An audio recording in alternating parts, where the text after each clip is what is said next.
bien dire que trouver son ou sa partenaire de vie, c'est avoir réussi la moitié de sa vie.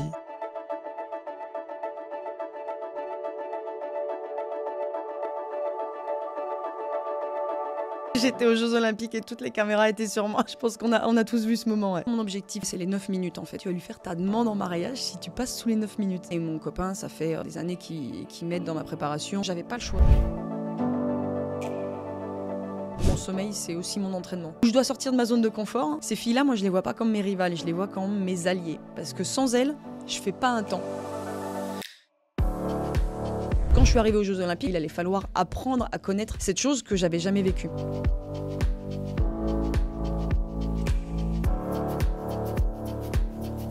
Il y avait un moment interplanétaire de créer pour faire une demande.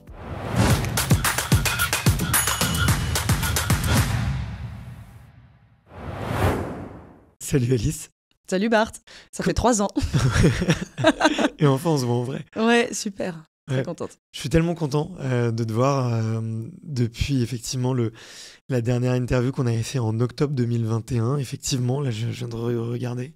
Je te suis à fond. Je vois tout ce que tu fais, je vois l'évolution, je vois les chronos, mais je vois aussi le smile, le plaisir à l'entraînement. Donc je suis trop content qu'on ait enfin l'occasion de se rencontrer. Ouais, bah moi aussi, c'est pour ça que j'ai répondu avec beaucoup d'enthousiasme à ta proposition. Et je me suis dit qu'en fait, en 3 ans, il y avait énormément d'eau qui avait coulé sous les ponts et on va avoir plein de choses à raconter aujourd'hui, ça va être top. Ouais. Alors pour resituer un peu les auditeurs et les auditrices, je te présente, je me permets. S'il te plaît. On s'était effectivement rencontrés en octobre 2021. Du coup, depuis 6-7 mois, tu avais à la fois battu le record de France sur 3000 mètres en indoor uniquement, je crois, à cette époque-là. Non, c'était le 2e temps à cette époque. C'était le deuxième temps. On n'était pas encore sur des records de France jusqu'à 2022. Ok. Et tu avais fait vice-championne d'Europe en indoor en mars 2021. Et j'avais envie d'aller te voir parce que tu étais encore ingénieur. Tu bossais quasiment à plein temps. Non, tu avais un horaire aménagé, je crois. Depuis 2 ans, j'étais passée à 25 heures semaine. Ouais. Et j'avais adoré ton côté un peu geekette de l'entraînement, très clair dans tes explications, avec une grande capacité à analyser ton entraînement et à jouer sur les curseurs de la performance. Donc ça avait énormément plu à nos data analystes, à nos ingénieurs, à ceux qui aiment bien regarder un petit peu tous les derniers curseurs de la performance. Et puis depuis, quelle ascension, hein. Un titre de championne d'Europe sur 3000 mètres steeple en 2024 à Rome. Les JO, une 4e place, mais une course exceptionnelle avec un dernier... Tu le fais combien le dernier 600, tu le sais, ou le dernier 400 Dernier 800, je le fais en 2,16. Du coup, le dernier 400, il est en 1,06 et l'avant-dernier, il est en 1,10. Donc, vraiment, le changement de rythme, je le fais à moins de 2 tours. Parce qu'avant, je suis plutôt sur du 1,12, 1,13, 1,12. Et puis, le changement de rythme, je le fais à moins de 2 tours, 1,10. Et le dernier en 1,06, une course incroyable, un finish incroyable, et que tu as soldé par un événement assez rare, finalement, sur une piste d'athlétisme. On voit beaucoup d'émotions, on voit beaucoup, des fois, de l'amour, on voit aussi de l'amitié, on voit plein d'expressions, en tout cas. Mais toi, tu as choisi de faire... la plus belle expression de l'amour avec une demande en mariage sur le bord de la piste, juste après ta course. Et oui, c'est pas passé inaperçu. J'étais aux Jeux Olympiques et toutes les caméras étaient sur moi. Je pense qu'on a tous vu ce moment, Ouais, écoute, j'en ai fait un très beau post LinkedIn. Je sais pas si tu l'avais vu passer, mais en tout cas, c'était un très beau moment. Je sais plus par où commencer, mais alors si, tiens, on va commencer justement par cette course exceptionnelle, ce finish exceptionnel. T'avais médité depuis longtemps cette demande que tu voulais faire après, justement, sur la piste, après la finale des Jeux? Alors, on va commencer par le point love. Ok, non, franchement, je l'avais pas médité, ça faisait 2 jours. et quand ça vient comme ça, en fait, c'est que c'est une évidence, c'était hyper naturel. Ça s'est monté tout seul dans ma tête. J'étais branchée sur les jeux, sur ma perf, etc. Et puis, je me dis, qu'est-ce que je viens chercher ? En fait, j'étais un peu en train de faire de l'introspection à ce moment-là, et puis c'est ce qu'on peut être amené à faire en préparation mentale. Et je me suis dit, c'est quoi mon objectif ? Qu'est-ce que je viens chercher ? Et je me suis dit, c'est les 9 minutes, en fait. Dans 2 jours, je vais avoir tout réuni pour courir sous les 9 minutes. Mais on y a travaillé durement. Et j'ai pas travaillé toute seule pour ça. Et mon copain, ça fait des années qu'il m'aide dans ma préparation. Donc il y a mon entraîneur qui est là, mais lui aussi, on a fait vraiment un tripode. Et puis j'ai senti qu'il avait mis énormément d'investissement et tout avec moi. Et je me suis dit, il m'a aidé toute l'année, mais je crois qu'il va m'aider en plus sur cette course. Et donc, dans ma tête, comme moi, je suis hyper têtue, je m'étais dit, en fait, tu vas lui faire ta demande en mariage si tu passes sous les 9 minutes. Et si tu passes pas sous les 9 minutes, j'allais pas le faire. Et donc, j'étais la seule au courant. Et donc, c'était une condition. Si tu cours moins de 9 minutes, tu vas pouvoir le demander. Donc, je m'étais fixé ma propre règle à moi. Et je me suis dit, de cette manière, en fait, à un moment dans la course, il va me donner cette force d'aller vers les 9. Ce pourquoi, en fait, il a autant travaillé que moi cette année, quasiment. Et donc, je m'étais fait cette réflexion toute seule dans la tête. Et 2 jours avant, donc, je venais de faire la semi-finale. Je passe chez Nike pour décompresser un peu. Et ils avaient des pins. Donc, aux Jeux Olympiques, il y a un peu des pins partout. Nike avait aussi ses pins. Et il y avait un pins avec...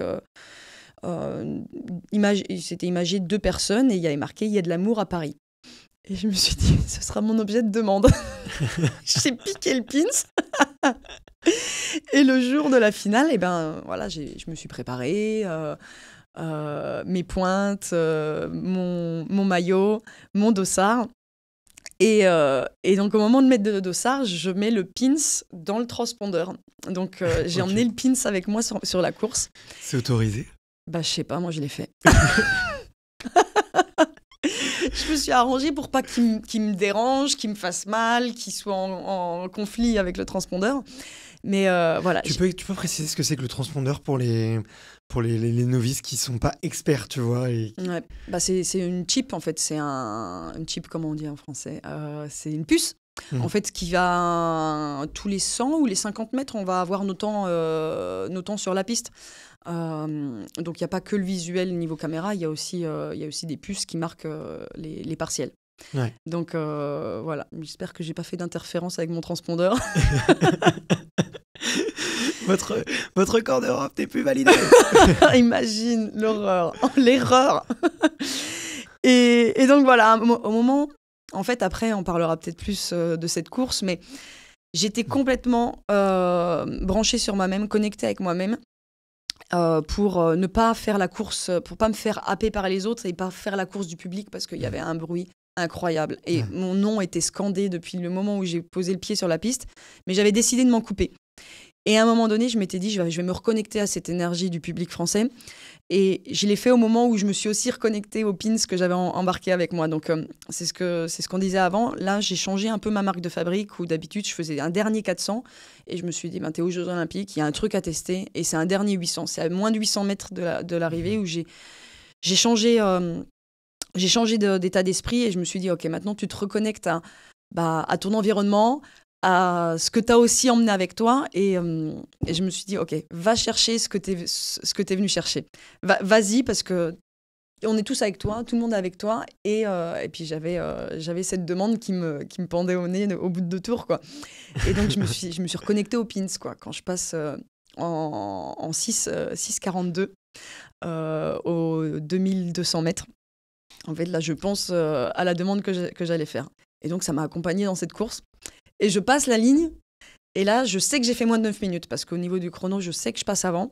Par contre, je ne sais pas ce que j'ai couru. Et donc, j'attends un peu, parce qu'il m'avait dit, on célèbre toujours mes courses au niveau de la rivière. Donc, sur tous les championnats, en fait, toute ma team, elle m'attend à la rivière. Sauf qu'aux Jeux Olympiques, en fait, on ne pouvait pas choisir sa place. Donc, lui, il était en haut. Il m'avait dit, passe du temps un peu sur la ligne avec les filles. Moi, je vais mettre 5 minutes à redescendre. Okay. Donc à ce moment-là, j'attends le chrono, je célèbre avec les filles, on se salue toutes, on célèbre un peu toute notre course. Et là, je vois record d'Europe. Et je fais waouh, le cadeau quoi. Alors j'avais pas eu le podium, mais j'avais un record d'Europe et j'avais une demande que j'allais faire dans la minute quoi. Et donc là, je repars en courant. Je tenais à peine sur mes jambes, l'effort avait été vraiment intense. J'avais jamais fait ça de ma vie. Et donc, à l'entraînement, t'avais jamais fait une telle course ? Ah, jamais. Ouais, jamais, jamais. C'est fou. L'entraînement, en fait, on vient travailler des petits paramètres pour pour imbriquer tout le jour J, quoi. Et en fait, voilà, j'arrive généralement tous les ans à le produire sur l'objectif. Mais il y a toujours un doute, quoi. On se dit, est-ce que ça va marcher? Et puis si vous le faites à l'entraînement avant, en fait, vous y laissez des plumes et le jour J, vous n'êtes plus avec votre niveau de fraîcheur, quoi. Ouais. Et donc voilà, là je l'ai retrouvé, je suis allée retrouver mes proches et puis je commence à trifouiller dans mon dossard. Ils me disent, mais qu'est-ce que tu fais? Et donc là j'ai fait ma demande et j'ai offert le pins. Et puis c'était une évidence pour moi parce qu'en fait il y a quelque chose qui se passe avec le chiffre 9, donc il y avait les 9 minutes. Ça faisait 9 ans qu'on était ensemble. Et puis je me dis, bon bah c'est l'occasion en fait. Je ne vais pas attendre qu'il crée un moment. Il y a un moment qui s'est créé pour nous, un moment pour lequel on a travaillé. En fait, il y avait un moment interplanétaire de créer pour faire une demande, finalement. Il avait juste fallu se qualifier, quoi. Je me suis dit, j'ai profité de ce moment pour faire ma demande, puis ça signifiait énormément pour nous, quoi. Eh ben, trop beau. Merci de me raconter ce moment-là. C'était trop chouette.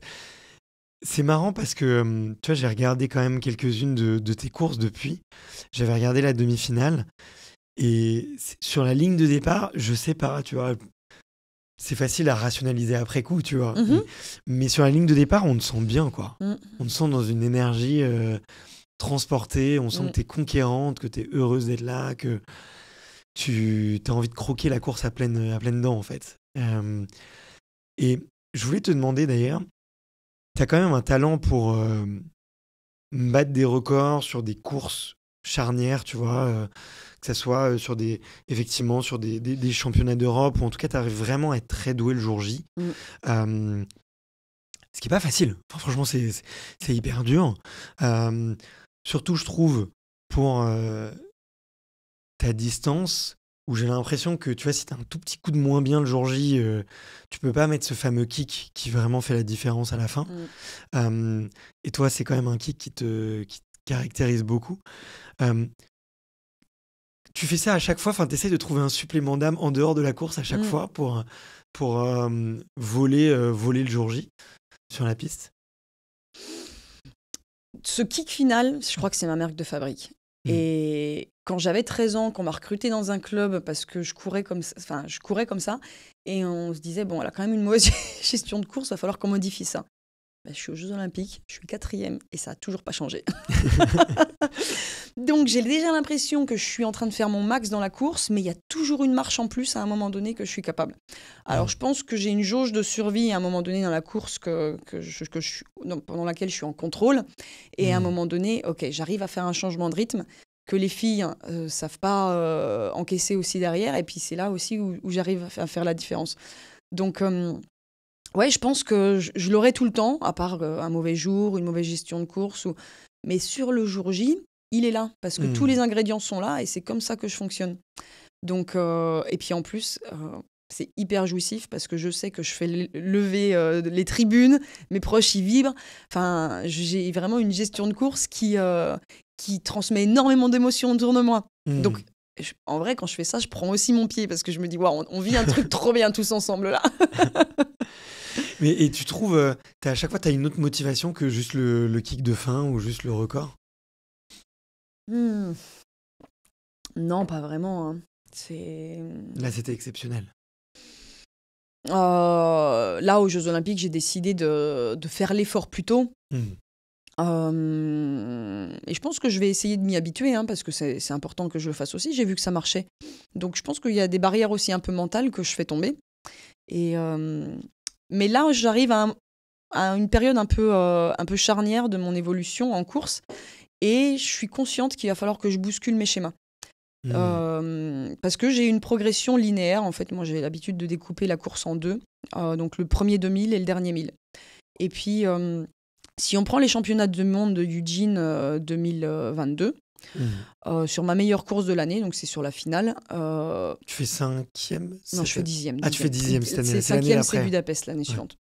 Donc, Eugene, championnat du monde 2022, je fais 10e. Budapest 2021, je fais 5e. Jeux Olympiques, j'ai dit 2023. Ouais. Budapest, ouais. 23 Budapest 5e, 24 Paris 4e. Donc il y a une progression au niveau du ranking, mais il y a aussi une progression au niveau des temps. En fait, quand je fais en 2022 le premier 2000 en 6-12 et le 1000 en 3-0-1, l'année suivante, j'arrive à baisser de 6-12 vers 6-8 et de 3-0-1 vers 2-57-58, d'accord ce qui me permet d'abaisser un chrono à peu près de 6-8 secondes. Et l'année encore suivante sur Paris, j'arrive à faire un 2000 en passant de 6,8 à 6,4. Mais le 1000, je le passe de 2,57 à 2,54 aussi. Donc on est toujours en train d'abaisser ces deux découpages de course. Et donc, je pense que la vitesse de pointe du dernier 1000, à un moment donné, elle va atteindre un peu ses limites. Et là où il va falloir travailler, c'est plus la partie encore du 2000, où il va falloir se rapprocher des 6, voire en dessous des 6 minutes, et être toujours capable de terminer avec cette vitesse de pointe finale et ce kick. Donc, jusqu'à maintenant, on l'a abaissé de manière linéaire, en ayant toujours une réserve, en partant toujours de l'arrière et puis en remontant chercher les filles. Et là, je pense qu'on arrive à un moment où, quand on court sous les 9, qu'on a le record d'Europe, qu'il y a une seule blanche qui a couru plus vite que soi et que ses adversaires, en fait, c'est que les Africaines des hauts plateaux, et ben en fait, il va falloir que je bouscule mes schémas et que je me mette à courir avec elles. Et pas forcément en tête, mais en queue de peloton. En queue de tête de peloton, quoi. Et donc, ça va bousculer un peu mes schémas. Ça va faire mal, mais on est là pour jouer aussi. Et voilà, je sens que je suis à un moment où je dois sortir de ma zone de confort, mais toute ma vie, en fait, j'ai adoré ça. Quand je sors de mes zones de confort, c'est là où je me renforce, que je deviens encore plus solide et plus efficace. Donc voilà, c'est effrayant, mais en même temps hyper stimulant. Ok. Ça, ouais, t'aimes ce genre de défi et... Il manque quoi, du coup tu dis, ouais, il faut aller s'entraîner avec elle, il faut essayer d'aller passer peut-être un peu de temps sur les hauts plateaux comme elles le font, essayer faut planter quelques courses en démarrant avec elle et en se rendant compte de qu'est-ce que c'est que de démarrer dans le peloton de course. Qu'est-ce que tu as envie de tester en premier ? Ouais. Alors, je pense qu'il ne faut pas se prendre pour quelqu'un d'autre. Il faut faire des choses qui nous correspondent, être en phase avec soi. Pour le moment, on a trouvé une recette qui me permet finalement tous les ans de décaler un peu comme ça. Donc, on va continuer dans cette dynamique-là. On va continuer d'aller dans les stages qui nous correspondent. Donc, moi, c'est des semi-altitudes. C'est des filles qui sont nées à 2200 mètres. Moi, 1300, ça me permet déjà de travailler et faire les résultats que j'ai fait actuellement sans me surmener, en fait. Donc, il faut aussi faire attention à ça, pas en faire trop, en fait. Il faut en faire un peu, mais il faut faire des stress assimilable dans un temps assez avec le temps imparti. Il faut que ce soit en cohérence, quoi. Donc on va continuer de faire ce qu'on a l'habitude de faire parce que ça me permet en fait tous les ans de passer des paliers, mais c'est ce que tu disais, je pense qu'il y a un moment donné il va falloir faire sur des courses en fait des crash tests. Ça veut dire arrêter de faire des schémas dans lesquels je suis à l'aise, mais aller avec elle, voir jusqu'au 2000 comment ça passe, et puis en tout cas surtout terminer dans ces conditions-là, et puis récupérer des datas, de l'information sur ces courses-là. En plus, moi, j'ai des data analystes, ça veut dire que j'ai des gens qui me filment, etc. sur ces courses, parce que c'est compliqué le steeple à niveau international, ça s'étire énormément, et puis dans les caméras télévisées, on nous perd souvent si on n'est pas dans la tête. C'est ce qui s'est passé là au jeu, quoi. Ouais. C'est quoi, c'est un peloton de 6 ? Elles sont 6 à partir... 6 ou 7, ouais. 6 ou 7 ? Toi, t'es en tête du deuxième peloton. On ne voit plus à l'écran, quoi. À 2 tours de l'arrivée, on se dit, ok, la course, en fait, elle est finie, il n'y a pas de Alice. Même moi, mes parents, ils me disaient... tu vois, c'est pas des grands experts, mais ils me disaient... je leur avais dit, il y a une chance infime de médaille, mais il y a une chance qui existe, en fait. Mathématiquement, elle peut exister, elle peut faire un temps, les autres peuvent un peu sous-performer. Ça joue quoi ? Ça joue à 1 seconde ? 3 secondes quand même, la troisième. Je pense qu'elle fait 8,55. Moi, je suis sur du 8,58. On est à 2 grosses ou 3 petites secondes, quoi. Ouais. Bon, c'est quoi ? C'est 10 mètres, allez, 15 mètres. Elle est devant. Elle passe la ligne d'arrivée, même moi. Ouais, mais le fait est que sur la top list à l'année, moi, j'étais 6e.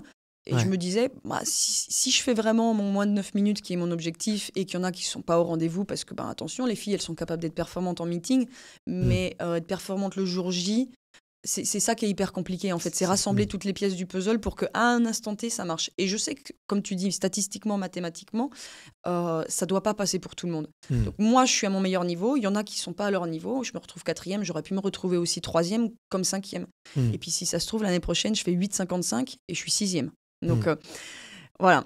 Il y a des chances, mais la position dans la course, ça réunit trop de variables dans lesquelles moi, j'ai pas la main dessus. C'est pour ça que je préfère me dire, OK, quel chrono est accessible ? Ce chrono-là, c'est quand même synonyme d'un podium. À un moment donné, il va falloir que j'aille le chercher. Mais les filles, elles peuvent être très fortes aussi, quoi. Ouais, exactement. Tu te concentres sur toi, ta perf, tes conditions, plutôt qu'une place et un jeu de course qui peut être stratégique. Hein. Finalement, je pense que les filles qui jouent vraiment le podium, tu vois, qui ont les temps et tout, je pense qu'elles peuvent être vite happées par ce jeu de bluff, ce jeu d'intox, ce jeu de stratégie, quoi. Là où toi, tu te concentres sur ta stratégie à toi, quoi. Ouais, je pense que c'est ce qui se passe entre elles. Elles sont à la bagarre. Et puis, tout le monde ne tient pas le rythme effréné qu'elles impulsent dès le début. C'est lunaire, hein, comment elles courent. Je crois que ça part en 2,55 ou 2,54 sur le premier 1000. Donc là, il y en a qui perdent des plumes, mais il y en a qui tiennent. Il y en a qui tiennent. Et puis, je pense qu'il faut que j'intègre de plus en plus que je deviens armée pour pouvoir répondre à ce genre de course. Ça veut dire que je suis capable de courir sous les 9 minutes. Et puis, il va falloir que j'aille me tester en compétition avec elles. Et puis, en fait, je commence à jouer. Ces filles-là, moi, je les vois pas comme mes rivales. Je les vois comme mes alliés. Parce que sans elles, je fais pas un temps. Et du coup, maintenant, il va falloir que je les vois comme des concurrentes et commencer un peu à jouer entre nous, mais de manière très, très, très saine, hein, j'ai envie de dire. J'ai beaucoup de respect pour mes concurrentes, mais je me dis, quand elles sont là, en fait, on peut commencer à jouer, parce que je suis tellement esseulée à l'entraînement, etc., parce que de par mon niveau, c'est tout compliqué de trouver des gens avec qui m'entraîner, donc je suis souvent avec un vélo. Contre qui je joue, c'est le chrono du coach. Et quand on se retrouve en compétition ensemble, c'est hyper stimulant, en fait. On se met à faire des trucs qu'on fait pas d'habitude, quoi. Ouais, ok. Toi, c'est le moment, c'est un peu toi, ta journée de Disneyland, quoi. Ouais. Tu te dis, c'est bon, je fais des Lego toute la journée, là, j'ai des vraies attractions. Ouais, c'est ça. Ok. Ouais. Et donc, aller te froutouiller un peu avec ces gens-là et tester potentiellement d'aller sur des cartons, du coup, en fait. J'ai eu un beau podcast, tu vois, avec Baptiste Chassagne. Je sais pas si tu vois qui c'est, l'ultra trailer. Trail, ok. Qui a fait 2e à l'UTMB cette année, tu vois. Et lui, il est très jeune. Il a 24, 25, 26 de mémoire. Désolé, Baptiste, je t'embrasse si tu nous écoutes. Je sais que tu nous écoutes. Il m'a dit une phrase très intéressante. Il me dit, à un moment donné, lui, tu vois, il avait vraiment l'habitude de faire des 4, 5e places, 3e places. Et à un moment donné, il s'est dit, bon, j'ai des objectifs, quoi, devenir champion de France sur du trail long, faire des podiums à l'UTMB et tout. Il me dit, à ce moment-là, quand tu veux faire ce type de performance, tu es obligé de prendre un risque, quoi. Il y a forcément un moment dans la course où tu dois mettre ton cerveau de côté et te dire, je tente un truc, c'est possible que en fait j'abandonne parce que j'ai visé un peu trop haut ou parce que je suis sur la corde raide. Est-ce que, du coup, je te pose une question peut-être un peu piquante, mais est-ce que tu dirais que tes autres courses jusqu'à présent, tu t'assurais la sécurité de pouvoir faire ton gros kick, tu vas d'avoir ton gros kiff, et que là maintenant tu vas devoir peut-être prendre le risque de plus avoir le punch pour être la reine du kick à la fin. Ouais, peut-être. Peut-être que tu as raison. Jusqu'à maintenant, je pense que c'était la manière dont je devais progresser. Et puis qu'une fois que là, par rapport aux capacités physiologiques, hein, je sais bien que la vitesse de pointe, à un moment donné, elle a une limite. Je suis obligée de tout remettre en perspective, en question, et de me dire, si je veux continuer de progresser, en fait, comment je dois faire ? Je dois mettre en fait en péril mon kick. L'année prochaine, on le verra bien. Suivez mes courses et on verra s'il est toujours là ou pas. Moi, j'espère que oui. Mon coach, il me dit, c'est comme ça, tu l'as toujours, tu le retrouves toujours dans tes tripes, à un moment donné, tu vas être capable de le faire. Alors peut-être qu'il sera moins que le changement, il sera quand même moins décisif, moins marqué, mais il y aura toujours... je vais pas décélérer et puis je vais pas me faire rattraper derrière. En théorie, ça doit pas enfin, c'est pas vers ça qu'on veut croire, mais il faut l'essayer. Donc voilà, je pense que peut-être j'étais un peu dans de la sécurité, même si la question qui pourrait découler, c'est est-ce que tu regrettes pas un peu d'avoir pas pris plus de risques sur les jeux? Je pense que physiquement, j'ai fait ma meilleure performance et mentalement, j'ai fait ce qui me correspondait en fait. Je pouvais pas me prendre pour quelqu'un d'autre. Et puis, il y avait aussi cette étape à passer.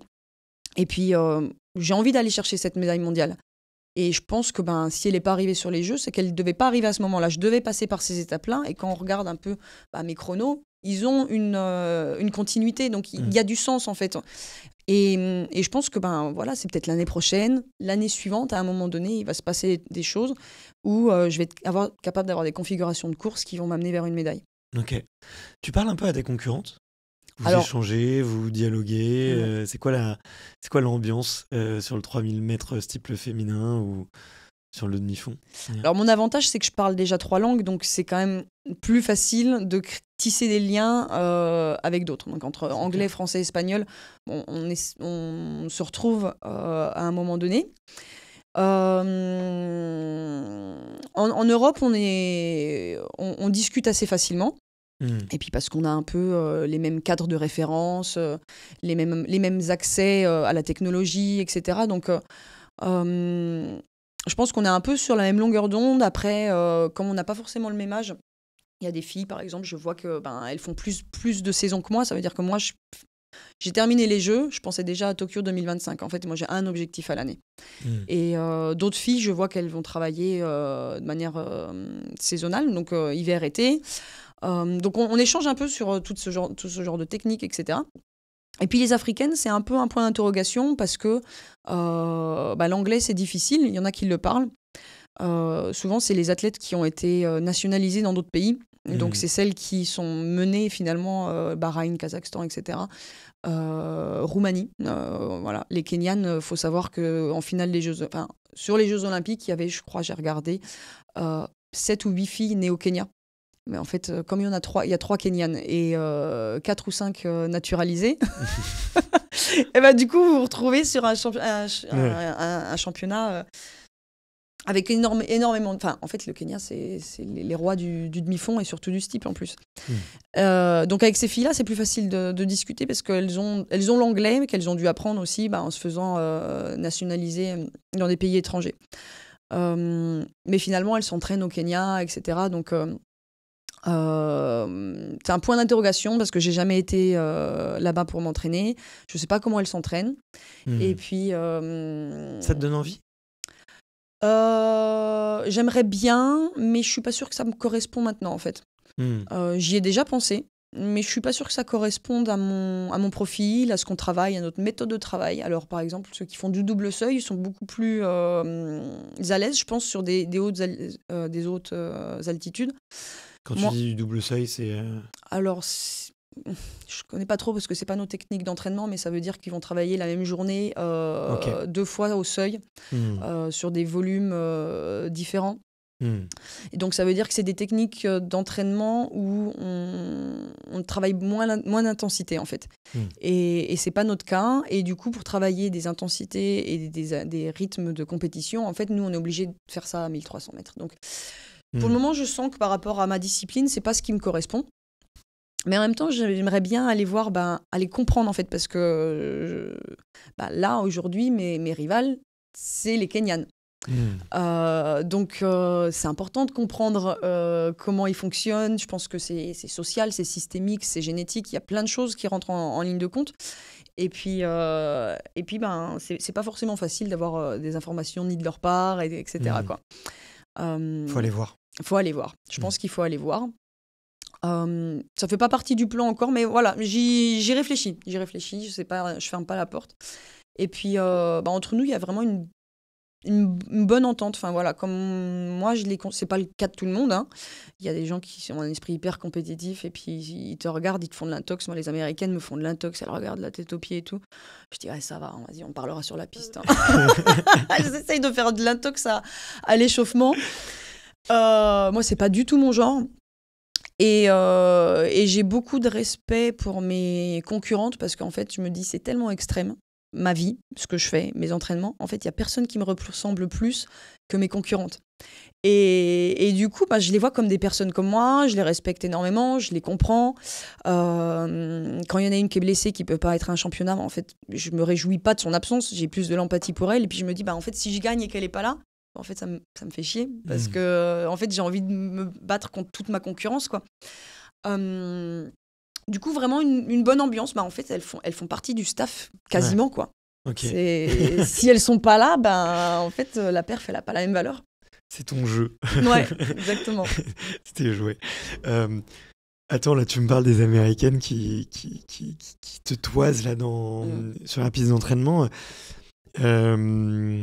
C'est quoi l'ambiance dans la chambre d'appel, sur la piste d'échauffement et tout, ça se passe comment? Et ça se regarde, ça se parle, ça se sourit, ça discute ensemble?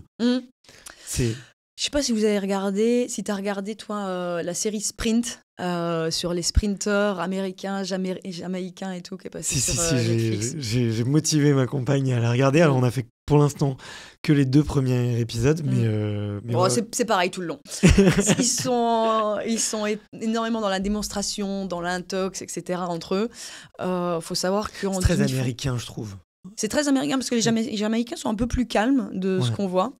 Mais c'est très américain. Et je pense que c'est très... Ça reste la même culture, tu vois. La culture jamaïcaine, la culture américaine. Enfin, c'est des cultures qui sont très proches, tu vois, géographiquement. On voit beaucoup d'Américains qui viennent en Jamaïque s'entraîner, beaucoup de Jamaïcains qui viennent aux États-Unis s'entraîner. Donc, ils sont quand même relatifs. C'est 2 écoles qui se font la guerre, mais qui se copient quand même beaucoup, quoi. Enfin, qui s'inspirent les uns des autres, en fait. C'est comme s'ils avaient besoin l'un de l'autre, quoi. Ouais. Mais peut-être que l'intox est très américaine. Mais quand je les vois dans la série, je me dis, ok, ça c'est quand même en fait la composante système nerveux et de déstabiliser son adversaire dans du sprint est beaucoup plus impactante que sur de demi-fond. Nous, on a plus le sang-froid. Vous loupez votre départ d'une seconde, c'est pas grave, il y a 3 minutes pour rattraper. Eux, c'est du 100 mètres, quoi. Donc, cette composante de concentration et d'être... de pas se faire polluer est hyper impactante, je pense, sur leur perf.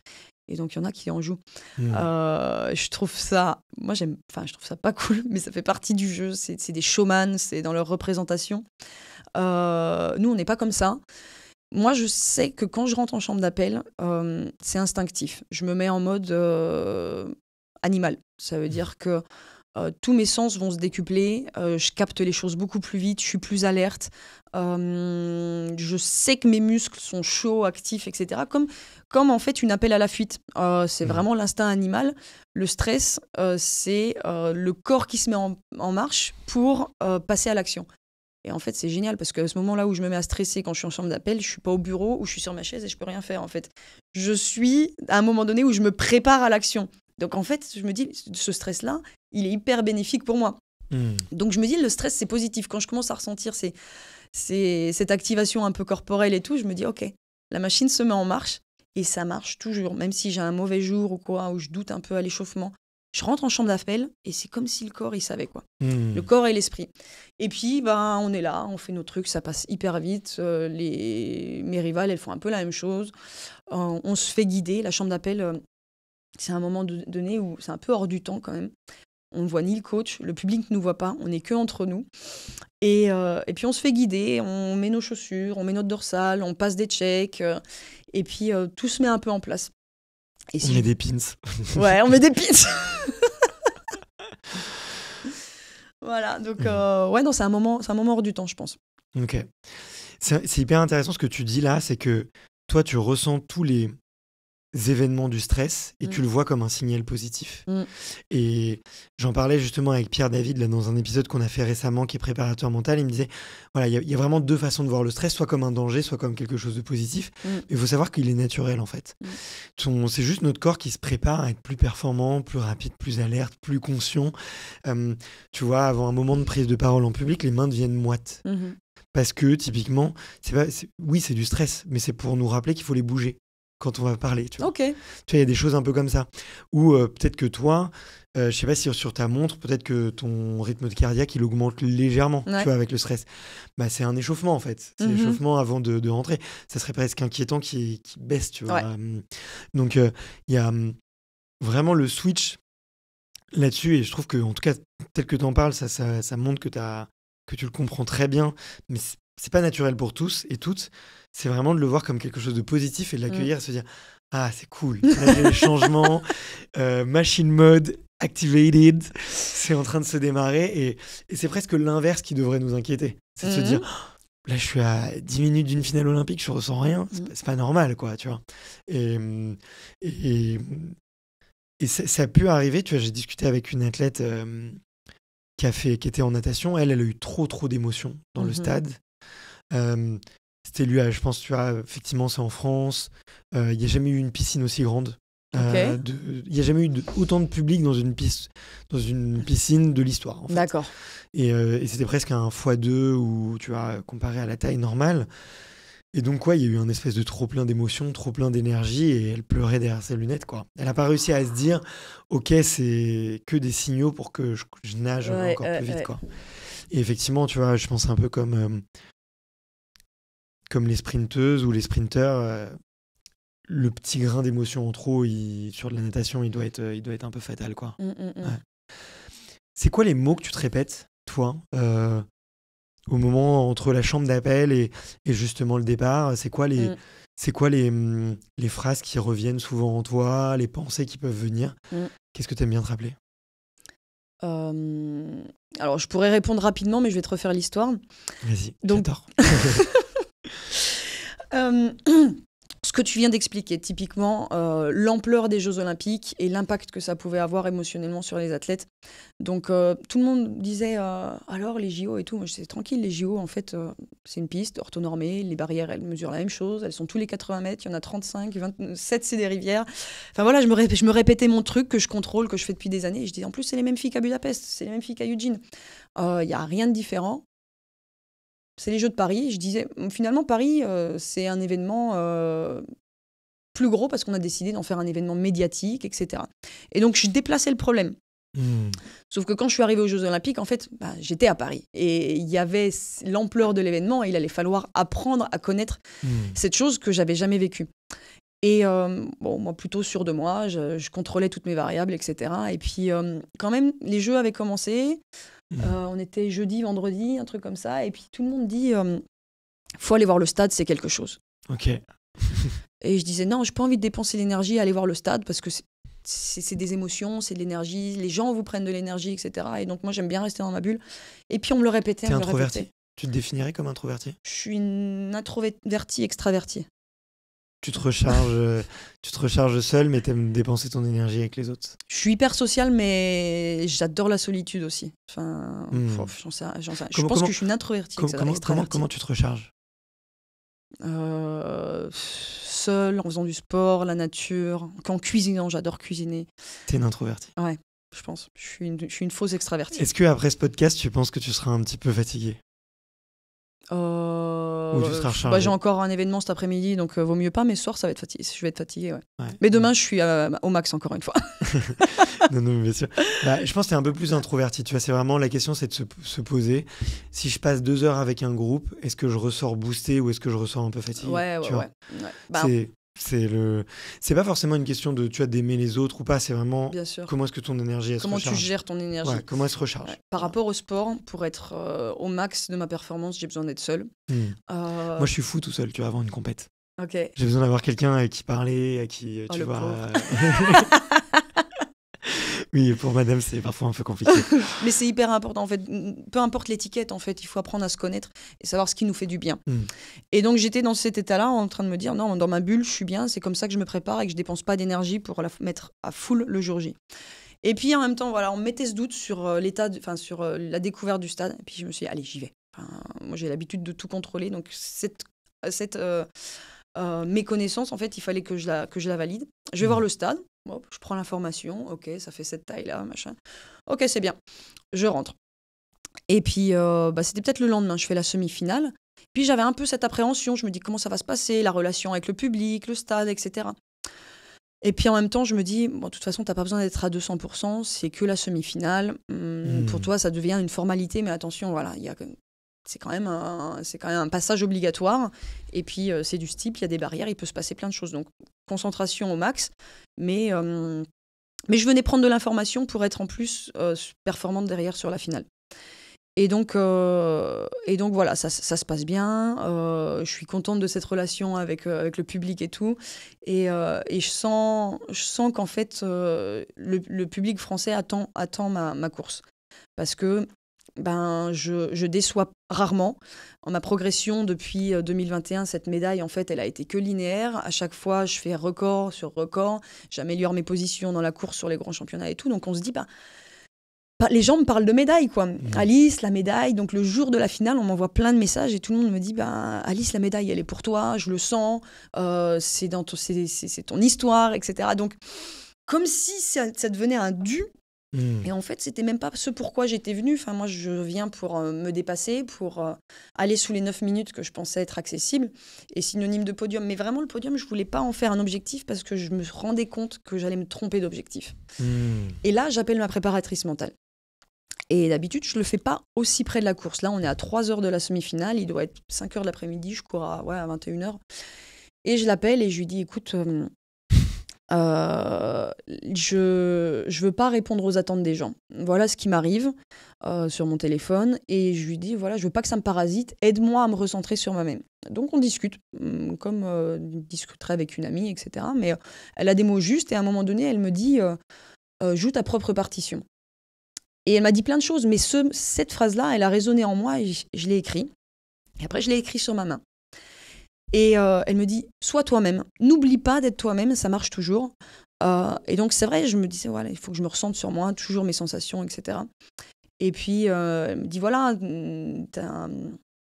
t'es atypique. Puis, elle me rappelle mes mantras. Et c'est des trucs que moi, je marque toujours sur mes réseaux sociaux. Mes hashtags, c'est atypical, just do it.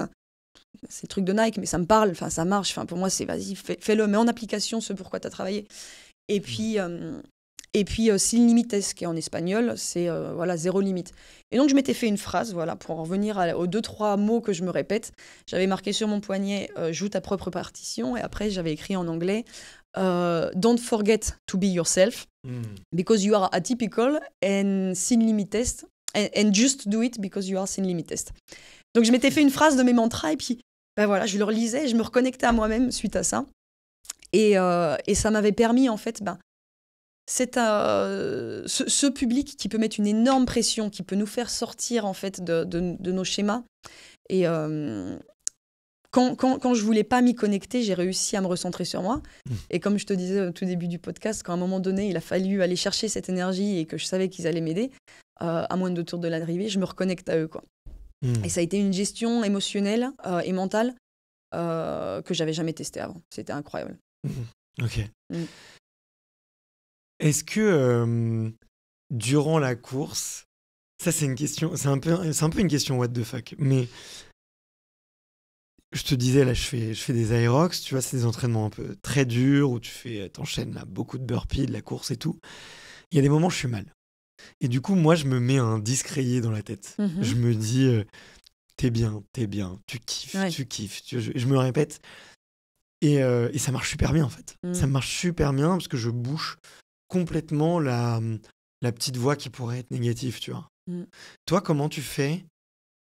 Tu reviens, c'est pareil, tu répètes quelque chose en boucle. Comment tu arrives un peu à dompter la petite voix un peu négative qui peut être là ? Oh, les Kenyanes, elles sont devant, là, je vais pas les rattraper. Je viens déconnecter de la tête de la course, le public qui parle fort et tout. Tu reviens à ces petites phrases qui tournent beaucoup ou pas ? Ouais. Il se passe plein de trucs. C'est fou hein, comment il se passe plein de trucs en 3000 mètres. Ouais. Je me dis, fais de ton mieux. Fais de ton mieux, il y a des choses que tu peux pas faire. Et je pense que le steeple, c'est hyper ludique et du coup, ça m'évite aussi de trop penser. Je préfère un 3000 steeple qu'un 3000 mètres plat parce que le 3000 mètres plat, c'est hyper redondant. Surtout, en plus, le 3000 mètres plat, c'est souvent l'hiver, donc c'est 15 tours et pas 7 tours et demi, donc c'est martyrisant. Ouais. Alors que le steeple, je viens de passer une barrière, je repense déjà à l'autre, et en fait, je suis dans une dynamique où je suis obligée de me projeter vers l'avant, d'aller vers l'avant. Et je trouve que c'est une épreuve physique, mais aussi ça m'aide dans mon mental à ce moment-là pour continuer de l'avant. Okay. Et puis, alors tu peux chasser ces petites voix, mais si tu souris, Et ça détend vachement aussi le haut du corps et ça fait des connexions hyper positives dans le cerveau.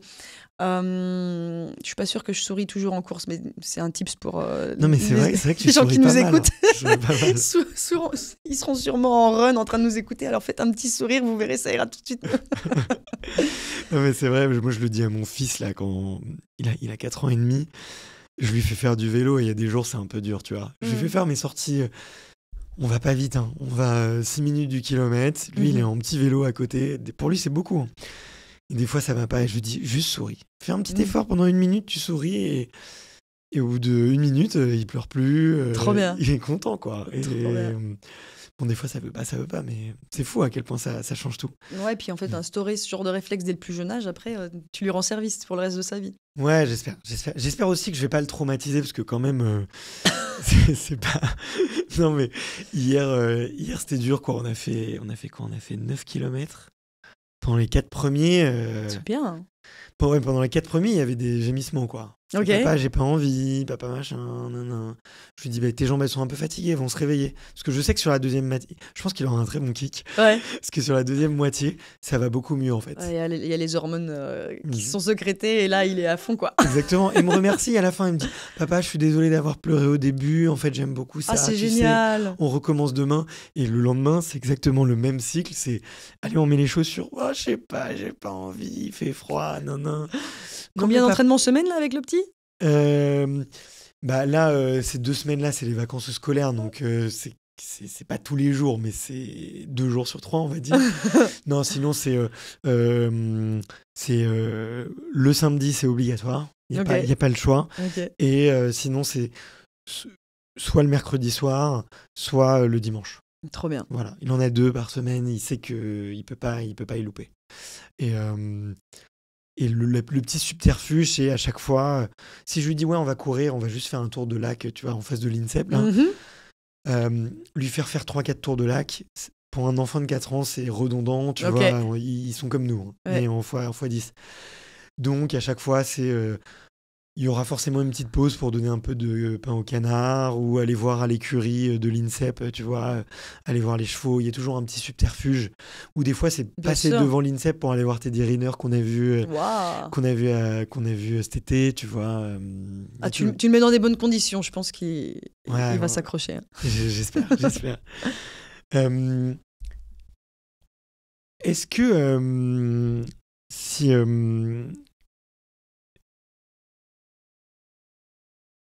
c'est quoi comment on se refixe des objectifs? Tu vois, quand on a passé des jeux très beaux, avec de l'amour, du public, une performance qui arrive, un record d'Europe, tu vois, on peut presque se dire que c'est marrant que tu parles de limite, que tu vois, la limite elle est atteinte, tu vois, pour une Européenne, atteindre ce statut-là. Comment on se refixe un objectif après ça? Je sais pas, moi, c'est hyper intuitif, hein, c'est naturel.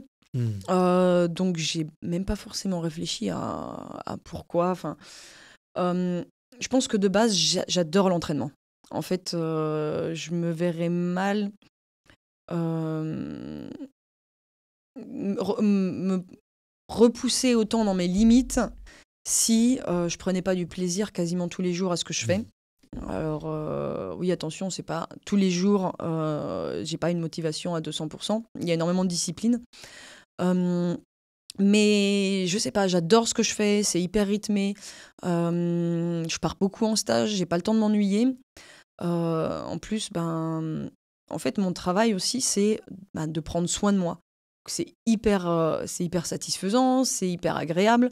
Ça veut dire que si je suis pas bien mentalement, physiquement, je suis pas performante. Donc, en fait, tout ça, c'est un cercle vertueux qui fait que j'adore mon quotidien.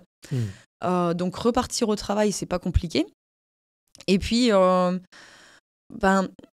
niveau de mes proches, etc., j'arrive à les emmener avec moi. Enfin, je pense qu'il y avait 80 personnes qui ont fait le déplacement d'Espagne pour venir me voir aux Jeux Olympiques. C'est vrai. Donc, on vit ça ensemble, en fait. Wow. Okay. Plus mes amis en France, etc. Donc, Comment ça, il y a qui dans ces 80 personnes là? Ça y est, t'as ramené tout ton club ou quoi? Ouais, mais je sais pas pourquoi j'ai fait ma demande en mariage de manière aussi publique, parce que je sais pas combien de personnes il y aura au mariage là. J'allais te demander mon petit carton d'invitation à la fin de ce podcast. 80 000 personnes, le Stade de France, bonsoir. On peut on fait un appel, voilà, pour une cérémonie publique. Je sais que le directeur de la billetterie du Stade de France écoute de temps en temps le podcast. C'est vrai. Donc là, voilà, votre plus belle ambassadrice. Pour encore plus d'émotion dans le stade. Ouais. Ok. Non, mais j'arrive à emmener mes proches avec moi, on vibre pour des choses communes et tout, donc eux, ils s'en lassent pas de mes objectifs, de mes grands championnats. La prochaine, c'est Tokyo. Tokyo, c'est pas le pays le plus cheap d'Asie, et en plus, il faut se déplacer jusque là-bas. Il y en a plein qui veulent venir encore. Donc, je me dis, en fait, je vis de ma passion, je vis une aventure humaine avec mes proches, qui comprennent aussi les sacrifices, etc. Je suis dans des superbes conditions pour être au top de la performance depuis qu'on s'est mis en marche vers les Jeux de Paris. La fédération s'est vraiment professionnalisée. On a des suivis de monitoring, etc. J'ai pas l'impression de batailler pour mon quotidien, et c'est hyper libérateur. Donc, je sens que je suis dans des conditions qui me permettent d'être dans les meilleures dispositions pour être performante. Donc déjà, de base, ça ne me demande pas de l'énergie supplémentaire, et je peux vraiment penser à maintenant, qu'est-ce que je vais chercher ? Et c'est ce dont on a parlé tout à l'heure. En fait, voilà, j'ai un peu optimisé les chronos de cette manière-là. Et puis, je me dis, là, en fait, il y a un nouveau défi physique et mental, c'est qu'on va bousculer les schémas. Et comme je te disais, c'est hyper stimulant comme hyper effrayant. Et j'adore sortir de ma zone de confort. Je trouve que c'est dans ces conditions-là que je me découvre aussi. Et puis j'ai pas peur de l'échec. Donc je me fixe des objectifs. Je sais que à un moment donné, ça va finir par arriver. Le chemin, il sera comme il sera. Et puis c'est aussi ce qui me stimule. Et il y a un truc qui me fait peur, c'est la blessure. Ça, c'est vraiment ma hantise. Mais du coup, maintenant, j'arrive à limiter les blessures. J'arrive à limiter les gènes, j'arrive à prendre énormément soin de moi, j'arrive à anticiper, je suis consciente de la dose, de la montée en charge des entraînements que mon corps est capable d'assimiler. Il faut comprendre qu'en fait, moi, je suis arrivée à haut niveau à 30 ans. Je n'étais pas adolescente. Et donc, du coup, pour être là où j'en suis aujourd'hui, j'ai forcément dû apprendre à respecter mon corps. Ce qu'un adolescent n'est pas obligé de faire. Vous serez tous d'accord avec moi que la gueule de bois, jusqu'à 25 ans, ça passe. Après, on s'en remet en 2 ou 3 jours. C'est pareil avec la course. Et c'est pareil avec la course. En fait, moi, j'ai des temps d'assimilation différents des jeunes de 20 ans. Et donc, moi, le sport de haut niveau m'a offert une vie hyper saine. Parce que j'avais pas le choix. Si je voulais être performante, je devais intégrer ça dans mon quotidien.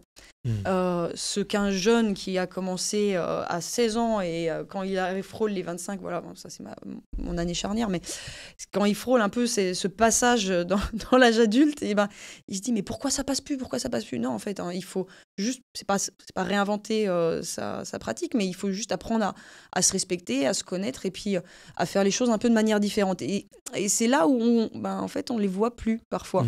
Et c'est pas parce que le corps ne peut plus, mais c'est parce que ces personnes ne savent pas s'écouter et adapter en fait sa montée en charge. Et donc, je sais plus où je voulais en venir, mais tout ça en fait, moi ça m'éclate. Et je me dis j'ai un rythme de vie super sain que le sport de haut niveau m'a obligé, mais aussi m'a offert en fait. C'est presque un service, j'ai envie de dire. T'as, en fait, ton point fort, si je comprends bien, tel que tu le dis, en tout cas, un de tes nombreux points forts, c'est ta capacité justement à progresser et à dompter ton âge, ta situation et comment t'es, quoi. Ouais, c'est ça. C'est hyper intéressant, ça, parce que c'est ça que t'es arrivé super tard, en fait. Mine de rien, c'est hyper atypique, quoi. C'est fou. Comment t'embarques ton compagnon, du coup ? Tout à l'heure, tu disais que vous étiez un tripode et tout, que ça fait 9 ans que vous connaissez, quelque chose comme ça ? 10 C'est ça, 9 ans. 9 ans depuis les Jeux. Quel rôle il a, lui, aujourd'hui ? Est-ce qu'il a un rôle spécifique, justement, dans tout ton entourage ? Je sais que t'es hyper bien entouré. Tu lui donnes quoi comme rôle à lui ? Il pourrait être... Alors, c'est mon meilleur ami, déjà. Et c'est aussi mon compagnon de vie. Il n'a pas une fonction technique dans l'approche, mais il est là pour m'épauler. Il réfléchit quand même comme moi, il est aussi ingénieur, et puis il est pragmatique, on a quand même une même vision de voir les choses. Donc là-dessus, on se complète. Et il pourrait aussi... Ma préparatrice mentale, je l'appelle vraiment dans des moments critiques, mais ça veut dire... Je pense que c'est parce que dans ma vie de tous les jours... Cécile, je travaille avec elle 5 fois par an peut-être.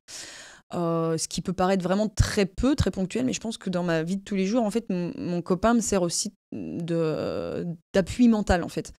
Ça veut dire que je peux me reposer aussi bien sur lui. Et puis, tous les deux, on est dans l'action-réaction. S'il y a un problème, en fait, on se pose, on réfléchit, on va chercher dans notre caisse à outils tous les deux, on met en place des leviers, et puis, hop, on rebondit. Donc, c'est vraiment cet aspect-là où on se complète très bien. Et puis, lui, il a son entreprise, mais qu'il arrive à gérer à distance. Il y a des personnes qui gèrent l'opérationnel, et du coup, il peut se déplacer énormément avec moi sur les stages. Donc là où on fait un tripode, c'est que mon coach, lui, il a plus besoin d'être sur le vélo, mais il a un aspect visuel de ma course. Ça veut dire qu'il voit mon attitude de course. Alors il y a le chrono, mais l'attitude de course est vraiment importante, le postural, etc. Et donc mon copain fait le lièvre. Et ça peut paraître bête. Enfin, il fait le lièvre en vélo. Hein. Même mon coach, qui a 1 an de plus que moi, je lui disais, mais tu fais même plus de footing avec moi? Il me dit, je peux plus. Donc ils sont là en support. Mais quand on est les 3, ça fonctionne plutôt bien. Et puis, vous sortez de l'entraînement, vous allez manger ensemble, on est en stage ensemble. Voilà, ça permet de sortir un peu de cette routine et de cette grosse discipline en s'aérant un peu l'esprit quand on est ensemble. Moi, je suis souvent avec des garçons, je travaille très bien avec les garçons. Et puis, je travaille avec des garçons qui n'ont pas d'ego trop important pour me laisser décider. Ça veut dire que moi, je suis vraiment au centre de mon projet. Je suis autodidacte et puis c'est moi qui orchestre tout autour de moi. Et donc, tous ces garçons qui travaillent avec moi, déjà, moi, j'ai une mentalité un peu ingénieur. J'ai fait une école technique, donc j'étais la seule fille de ma classe au lycée. Je suis passée en ingénieur, donc c'était EPF, École Polytechnique Féminine, donc on était quand même 20% de filles. Comme mon frère. Mais oui, c'est vrai, tu me l'avais dit. Ouais. Il est rentré quand je suis sortie de l'EPF, moi. Et donc, il y a quand même pas mal de filles, mais ça reste un univers masculin. J'ai travaillé 5 ans dans l'automobile, c'est quand même très masculin, même s'il y a de plus en plus de filles. Donc, j'ai toujours été habituée à travailler avec des garçons, et on travaille super bien ensemble. Et donc, mon copain me suivait de cette manière-là, et là, il a vraiment fait beaucoup de déplacements. L'année des Jeux, c'était important, etc. Et donc là, je lui ai dit, écoute... Il y a l'entreprise aussi. Chacun a son business. Faut que j'arrive à le faire tourner quand tu n'es pas là aussi. Et toi aussi, tu as la boîte. Donc, cette année, en fait, je vais rajouter quelqu'un à ma team. Et j'ai un ami qui a plusieurs casquettes. Donc, il est kiné, préparateur physique. Et puis, il s'entraîne aussi. Donc là, mon idée, c'est de pouvoir emmener cet ami-là avec moi sur mes stages. Et comme ça, en fait, j'ai quelqu'un qui peut m'épauler dans tous les domaines, quoi. Il peut me faire le lièvre, il peut s'entraîner avec moi. Quand on fait de la prépa physique, il peut revoir mes plans, il peut affiner mes plans en fonction des échéances qui arrivent. Et puis, en fait, il peut me traiter quasiment tous les jours. Du coup, à chaque fois, je deviens de plus en plus pointue, en fait, sur la team qui m'entoure. Ouais. Et puis, on travaille super bien comme ça. Donc, voilà, mon copain, jusqu'à maintenant, remplissait ce rôle.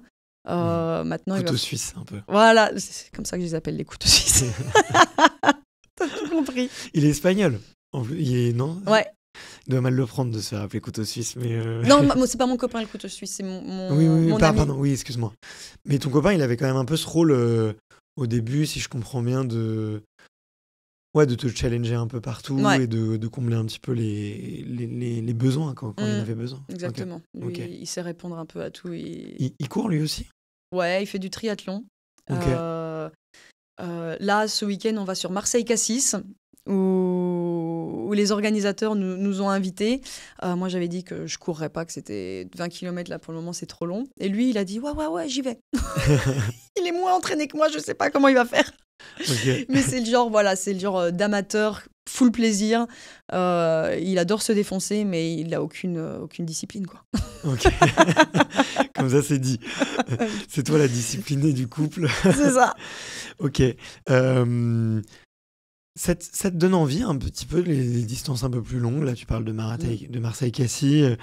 Je sais qu'on avait un peu parlé dans la première interview qu'on avait fait ensemble du fait que toi, t'aimais un peu toutes les distances, que si demain, tu te mettais un défi, tu vois, d'aller sur une distance un peu plus longue, tu t'en sentirais capable.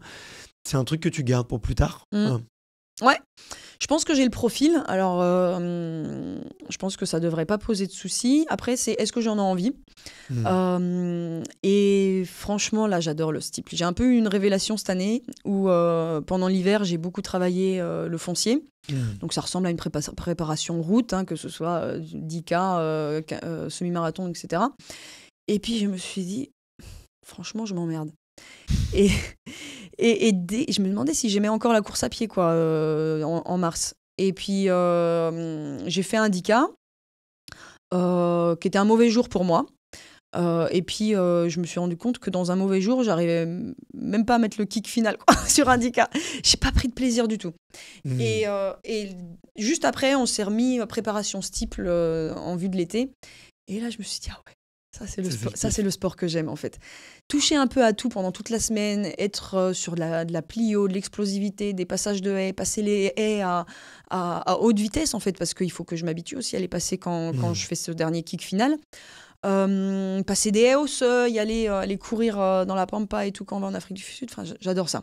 Et je trouve ça hyper ludique. Et donc, je me suis dit, OK, je pense que j'ai les capacités de faire de la route, etc. Mais pour le moment, en fait, j'ai encore besoin de m'éclater pendant mon entraînement. Et dans le steeple, je suis à 200%. Et puis, je me dis que ces qualités-là, en fait, elles sont plus adaptées à du trail qu'à de la route. Ok. Des qualités de relance, j'ai des très bons appuis, je descends très vite. Je monte aussi très bien. Dans les montées, je laisse tout le monde derrière. Enfin, en fait, je me dis, j'ai des super qualités pour le trail où je pense que, en fait, si je veux faire la différence, ce sera plus simple si j'y vais avec un esprit. Alors, je pense que ça va aussi vraiment m'amuser, mais avec un esprit performance aussi. Mon profil s'adapte plus sur ça. Et pour le moment, ça reste le steeple. Mais je me dis, ouais. Je suis réfléchi, quoi. Sur du court, un petit Zegama à l'occasion. C'est quelle distance, le Zegama ? Zegama, je vais pas dire de bêtises, mais je crois que c'est 40. Enfin, c'est encore beaucoup. Hein. Ouais, mais non, mais Zegama, distance, attends, je regarde, que je dise pas de bêtises. Attends, Zegama Race, je crois. Ouais, c'est un marathon. C'est un marathon. Ouais, mais ça reste court pour du trail. Ouais, après, non, je commence sur des trucs plus courts, attends. Ouais, après, t'en as plein. Si je mets trail court en France, ouais, tu t'en auras pas mal. Hein. Franchement... Non, mais c'est une discipline qui est en train de se faire voir énormément. On essaye d'en faire pour tous les goûts, donc à un moment donné... Je crois que les championnats de France, c'est 20 ou 25 bornes, tu vois. Ok. Donc, c'est bien. Ouais, ça peut. Mais tu vois, là, je suis sur un site, je mets trail court et tu vois, ça démarre à 13 bornes. Tu vois. Ok. Donc, quand même, faut se le faire. Ouais. Ok, donc plutôt trail pour la suite. C'est quoi une bonne technique, d'ailleurs, pour franchir une barrière Comment tu fais, je sais pas à quelle vitesse exactement tu es à 3 minutes du kilo là, pour passer une barrière, faut quoi? Faut poser le pied, il y a une technique différente quand il y a la rivière ou pas d'ailleurs. Toi, on a l'impression que tu y vas, tu fonces. Enfin, après, à très haut niveau, je pense que toutes vous avancez et tout. Je me suis fait, je t'avoue, la semaine dernière, en prévision, je suis allé sur une piste, tu vois, où la rivière était ouverte, tu vois. Il y avait la barrière qui était dispo au stade de Nogent, tu vois. Et je l'ai vue et j'ai fait, Moi, j'y vais pas à froid. Ah, tu y es allé ou pas? J'y vais pas à froid. Ok. Non, j'ai regardé et je me suis rendu compte, je me suis dit, en fait, faut quand même se préparer. Alors après, quand c'est sur du plat, il y a pas de souci, mais il y a quand même l'effet un peu de distance qui fait un peu peur. J'avais pas beaucoup de temps, tu vois, j'ai vu que c'était dispo, je me Par suis rapport dit, à la fosse, tu veux dire, la par fosse rapport à la impressionne. fosse. Ouais, la fosse est un peu impressionnante. Donc, c'est quoi on va dire les 3 conseils fondamentaux pour passer la barrière? C'est quoi? En tout cas, toi, ta technique à toi. Franchement, depuis le début, tu me poses une question, j'ai réponse à tout. Mais alors là, je sais pas. Je sais pas. C'est vraiment le truc que je pense que c'est déjà un peu inné chez moi. Si on remet dans le contexte, moi j'étais cavalière, j'ai commencé à monter à cheval à 3 ans. Et puis ma discipline, c'était le concours complet. Donc je faisais du dressage, du saut et du cross. Et dans le cross, on saute des obstacles fixes. Et on est habitué à sauter un obstacle avec une réception dans le gué. Donc ça veut dire dans l'eau. Et donc typiquement, c'est l'obstacle, c'est la rivière, quoi. Donc je pense que depuis le plus jeune âge, mon cerveau a intégré que sauter un obstacle et atterrir dans le vide ou dans l'eau, c'était rigolo. Donc à partir de ce moment-là, je pense qu'il y a une partie mentale d'acquis. Donc toi, ce que tu dis, tu l'as vu, tu dis ça impressionne. En fait, moi, ça m'impressionne pas parce que c'est connu, tu vois, c'est connu, c'est vu et revu. Et par rapport à la technique, de toute façon, à l'entraînement, on va pas travailler la rivière. C'est beaucoup trop agressif pour la travailler. Et ce qu'on va faire, c'est qu'on va mettre la barrière avec le sable derrière. Donc, on va faire des passages dans le sable. On atterrit de moins haut et puis en tout cas de manière plus douce. Tu veux dire que c'est traumatisant pour les chevilles, pour les articulations et tout? Ouais. Parce que j'avais demandé, je m'étais noté en question, c'est comment tu fais ta récup des chevilles? Ouais, beaucoup de mobilité, etc. Et ça, il faut le faire toute l'année, quoi. Ok, tous les jours, quasiment? Ouais, quasiment. Un peu avant d'aller courir, je me mets 10 minutes à faire soit un peu de gainage, etc. Et puis assouplissement, mobilisation des articulations, chevilles, genoux, hanches, pour que quand je me passe à l'effort, en fait, il n'y ait pas tout ce moment où en fait, les fibres, elles disent ça tire, je suis pas prêt. 10-15 minutes, tu fais... Ok. Et... Je pense que si tu faisais une vidéo YouTube sur ta routine de mobilité... je pense qu'il y aurait plein de trailers, de triathlètes, de coureurs qui la regarderaient, presque ils paieraient pour, je pense. Je vais la faire, parce que mon frère a des problèmes à la cheville, donc je lui ai montré tout ce qu'il fallait faire. J'ai un pote qui m'a appelé cette semaine en me disant problème au genou, je lui ai dit tu fais ça, et je me suis dit ok les gars, je vais vous faire une vidéo. Moi je te dis, franchement, je vieillis, alors je fais beaucoup de mobilité, tu vois. Mais je suis toujours curieux de savoir ce que je pourrais mieux faire. Donc, mais c'est un truc tout con en plus. Mais c'est juste avoir la rigueur de le faire tous les jours. Et en fait, vous vous préparez à l'effort, tout simplement. Donc, voilà. Très agressif, le passage de rivière. Donc, on le travaille dans le sable. Je le fais 3 fois dans la saison. Et puis, c'est tout. C'est juste s'assurer d'avoir la bonne attaque. Poser le pied, réceptionner et ressortir vite. On voit que c'est acquis, hop, on passe à autre chose. Vraiment, c'est pas un truc sur lequel on passe du temps. Et puis, on a bien vu sur les vidéos qu'on fait sur mes courses, en fait, je suis quasiment la meilleure passeuse de rivière à niveau international, quoi. Je mets 2 mètres à tout le monde à chaque fois si je veux et hop, je sors et je me ralentis pour attendre les filles parce que j'ai pas envie de les tirer, en fait. Donc, la rivière, c'est acquis. Voilà. J'ai une technique et puis... C'est quoi? C'est que tu arrives plus loin dans la rivière? Je pense que je pousse très fort.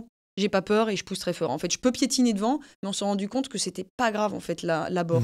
Que l'important, c'était la sortie. Et quand on voit que je peux piétiner, hop, je la passe et je mets 2 mètres aux filles, en fait, il est où le problème? Tout va très bien. Donc là-dessus, c'est de l'acquis. Et puis mes passages de barrière, ça devient de mieux en mieux. J'ai une jambe de passage, mais je passe... Donc la gauche, je crois. J'ai une jambe... Là, tu prends appui sur la jambe gauche. Ou c'est l'inverse? C'est l'inverse. Tu auto-réceptionnes sur la... T'as la jambe gauche en avant. C'est la jambe d'attaque, la gauche, ouais. Okay. Et puis, du coup, je m'entraîne comme ça. Comme on en passe tellement à l'entraînement, si je faisais tout avec... Enfin, si je m'efforçais à faire avec l'autre, je m'exposerais souvent à un risque, finalement. Donc, à l'entraînement, on ne prend pas non plus de risques. Mais on s'est rendu compte, aux championnats d'Europe, aux Jeux Olympiques, quand il a fallu passer avec l'autre, en fait, ça passe. Donc, on est à un stade où on se dit, OK, on va pas prendre 50% de notre temps et de notre énergie pour travailler nos points faibles, on va potentialiser nos points forts. Et puis les points faibles, ils passent quand même pour le moment. Donc, on est dans ce genre de dynamique. Et puis, franchement, j'ai revu des vidéos de moi qui passent des haies en 2017, des obstacles. Si on compare avec ce que je fais aujourd'hui, franchement, tout le monde peut faire du steeple. C'était pas inné à la base. tout le monde peut faire du steeple. Je sais pas si j'irai jusque-là, mais... Ouais, non, mais souvent, on voit où les gens en sont aujourd'hui, mais on voit pas l'autre côté de l'iceberg. Il y a eu vraiment, en fait, tous les ans, des étapes de passé, sans s'arrêter vraiment sur l'aspect technique du passage.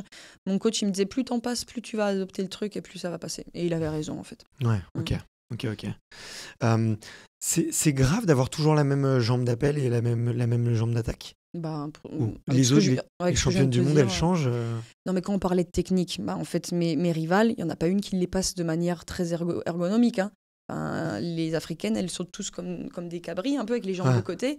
Et puis, bah, c'est quand même les meilleures du monde. Donc, c'est peut-être leur façon qui est la plus ergonomique, finalement. Ou... On ne sait pas. Je suis pas sûre. En tout cas, moi, je suis convaincue que par rapport à leur morphologie, c'est pas si grave. Parce que si vous les regardez à côté de moi, elles font la moitié de moi. Donc, je suis très musculeuse, fibreuse, etc. J'ai des gros mollets, j'ai des gros ischios et quadriceps, c'est ma force aussi. Mais elles, ils font la moitié de mes jambes, en fait. Donc ça veut dire que quand elles sautent dans la rivière et qu'elles sautent les pieds joints et qu'elles repartent, elles ont une accélération à refaire de zéro, c'est quand même moins coûteux que quand vous avez mon gabarit. Bien sûr. Donc finalement, ce qu'elles font par rapport à leur morphologie à elles, ça passe, c'est pas non plus déconnant. Et puis, toi, tu as besoin d'être fluide, en fait. En fait, moi, j'ai besoin d'être fluide. Voilà. Il y a une inertie que je peux pas casser. Et puis, on a déjà parlé avec un de leurs coachs. Il a dit, on a essayé de leur apprendre à sauter comme vous, avec une jambe d'attaque et de rabat. Et il dit, c'est trop dangereux. En fait, c'est comme si moi, je passais de ma mauvaise jambe toujours à l'entraînement. En fait, je m'exposerais toujours à un risque. Ils disent, non, elles n'ont pas de coordination. Moi, je suis une très mauvaise danseuse, je sais pas quoi faire de mes bras, elles savent pas quoi faire de leurs jambes quand elles sautent. Et voilà, faut faire avec. Et pourtant, c'est la meilleure du monde, donc... Ouais. C'est hyper intéressant, bon, je vais pas progresser avec ça. J'ai qu'une chose à faire, c'est d'aller sur la piste et d'en faire. Ouais. Il y en a 4 par tour, c'est ça, tous les 100 mètres? Il y en a 5 tous les 80 mètres. En fait, il y aura 4 barrières et une rivière. Donc, il y a 4 barrières et une rivière. Il y a 5 obstacles par tour. Donc, et t'as 3000, du coup, t'as 7 tours 35. Et demi. T'en as 35. On a 35, dont 7 rivières. Mais ouais, mais tu m'étonnes que t'as envie d'aller sur du trail. tu m'étonnes. Et t'es obligé de bosser les deux, quoi. Et ça serait quoi le renfort spécifique pour ça? Tu vas faire quoi? Peut-être pas mal de fentes, un peu d'explosivité en squat, des box jump, pas mal de boulot, j'imagine, avec élastique pour travailler un petit peu la résistance. Ça va être ça, essentiellement? Ou est-ce qu'il y a d'autres choses? Alors, le renfort... L'exercice que tu fais le plus souvent, tiens. Ou les 3 que tu fais hyper souvent? Je vais travailler énormément le renfort. C'est pour ça que je me mets un objectif à l'année, parce que je pense que pour être une bonne steepleuse, il faut être hyper renforcé. Et ça se travaille pendant l'hiver. En 3 mois de saison estivale, en fait, j'ai pas le temps de le faire, donc ça commence dès maintenant, en fait, toute cette partie de renfort. Et ça passe par beaucoup de proprioception. Et j'en fais aussi dans mes runs, ça veut dire que je vais beaucoup courir en nature, sur des plans instables. Ouais. Et ça veut dire qu'en fait, quand vous êtes entamé, plus forcément lucide dans la course, c'est hyper important que le cerveau ait une bonne conception de la position du corps dans l'espace, en fait. Et donc, toutes ces connexions, on va les créer à l'entraînement, sur des sols instables, déjà par les runs, mais aussi sur tout ce que je fais au niveau... c'est beaucoup de poids du corps et d'élastique, finalement. Et donc, ça, c'est mon renfort. Et après, je fais de la muscu avec des poids, des charges, etc. Mais là, l'hiver, je vais travailler les deux, mais énormément le renfort. Ce que je laisserai un petit peu de côté au moment où je commence à repasser de nouveau les haies. Je fais 1 ou 2 touches de rappel dans la semaine, parce que c'est acquis. Mais en fait, il faut le mettre en place avant de commencer à aller sur les haies. Ouais, ça peut être beaucoup de trucs, mais c'est quasiment tout le temps poids du corps. Et l'objectif, c'est d'être instable et que le corps sache en fait quel muscle il doit activer pour être dans l'axe. Ok. C'est quoi ta séance de renfort préférée? S'il y en avait une. Mais je l'ai dit en espagnol, moi je connais pas les mots en français. Tu sais vrai? Genre squat, fente, lunges en anglais? Je connais pas. Tout ça, tu les as pas? Moi, squat, c'est sentadillas. Attends, mais tu poids mort, c'est peso muerto. Non, mais tu me l'enverras, je la traduirai, ça me fait rire. Ok, Moi, je peux te dire la séance que je vais faire ce midi. ok. C'est un tour du coup de Aerox. Alors, il n'y a pas de course à pied dans celle-ci. Il y a 20 calories sur du rameur. Ok. 20 calories donc 20 calories rameur, 20 squats gobelets à 25 kilos. Le squat gobelet, c'est un squat où tu portes une haltère entre les mains pour mettre un peu de poids du coup, ok, je comprends. dessus. 20 calories sur le ski erg, donc la machine qui te simule le ski. Et 20 fentes avec les 20 kilos avec l'haltère que je porte sur le dos. Ok. Ça, c'est un tour et j'en fais 7. Waouh. Et là, je me mets bien. Ah, sympa. Là, je pense que franchement, tu fais une bonne zone 2. Hein. Au niveau cardio, tu veux dire zone 2 ou c'est quoi? Non, tu montes grave. Enfin, je pense que en moyenne, en fréquence cardiaque, je suis à entre 160 et 170. Tu vois. Ah ouais. Donc c'est beaucoup. C'est beaucoup. Ah oui, non, mais c'est pas le même sport là. Je connais pas ça. Moi. Et en ce moment. Après, peut-être que je devrais pas faire cette séance parce que hier, je te disais, je me suis fait un 4 x 1500. Où là, je suis bien monté dans les tours aussi, mais voilà. Et, c'est bien ça. Et en course, j'imagine que tu dois faire du très court avec des 200, des 400, des 500, des 600. Et tu dois faire des séances un peu plus fartlek où tu tiens la distance plus longue, quoi. Tu tiens ton seuil le plus long. Tu préfères quoi entre les deux? T'aimes tout? J'aime tout. Ok. J'aime tout, vraiment. Hein. Tiens, et la séance que tu pourrais faire, à volonté tout le temps, ça serait quoi, tu vois, si tu devais en garder qu'une, est-ce que tu pourrais? Ta séance fétiche. Moi, ma philosophie, c'est l'équilibre. Alors, faire un truc à full, c'est jamais bon. Du coup, je me dis, est-ce que cette séance, je pourrais pas la tenir si je mettais pas les autres ingrédients, tu vois ce que je veux dire? Mais là, en ce moment, je suis dans un stade où je mets un peu de rythme. Je fais que 2 séances semaine et pas 3. Donc, je suis pas encore trop fatiguée. Je commence à remettre un petit peu des rythmes sur des fartleks de 200 et puis après sur des plus gros volumes. Attends, je précise pour les gens quand même qui vont peut-être écouter dans 6 mois le podcast.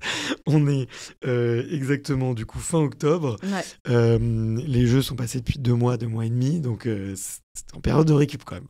Ouais, j'ai pris 2 mois de vacances et j'ai repris le 1er octobre. Donc on est au 23. Je suis dans ma 4e semaine de reprise là. Okay. Donc là, c'est vraiment de la sensation. Mon coach, il me donne des temps de fartlek. Je regarde même pas le rythme. Je sais juste que je suis en train de remettre un peu d'intensité, mais sans tout contrôler, quoi. Là, c'est vraiment une période feeling et j'adore ça. Et du coup, quand je vais en footing, j'ai du mal à me contrôler parce que je suis hyper fraîche. J'ai que 2 séances semaine, donc j'arrive sur mes footings, je suis fraîche. Je commence à déjà avoir assimilé un peu les impacts, donc j'arrive à courir entre 13 et 15 km, quoi, sans me dire ok, ça tire et tout. Et puis voilà, tout est au feeling. Donc je suis en train de courir, je fais mes footings entre 4,10 et 3,55. Et ça, j'adore. Franchement, partir courir dans la nature longtemps, entre guillemets, pour moi, 13-15 km, ça commence à être une sortie d'à peu près 1 heure, quoi. Et puis être sur des allures où en fait j'ai des sensations. Moi, dès que je descends des 4-10, je trouve ça hyper agréable. En fait, tu as cette sensation de puissance, de liberté. Et puis tu es dans le contrôle, tu vois, parce que si je le fais, c'est pas parce que je force, c'est vraiment parce que c'est sur les allures sur lesquelles je suis à l'aise. Et donc là, c'est un peu le point de rupture où le coach, à un moment donné, il dit hey, t'es trop en forme, on va en remettre. Et donc là, il m'en met plein à l'entraînement et j'arrive plus à faire ces footings-là.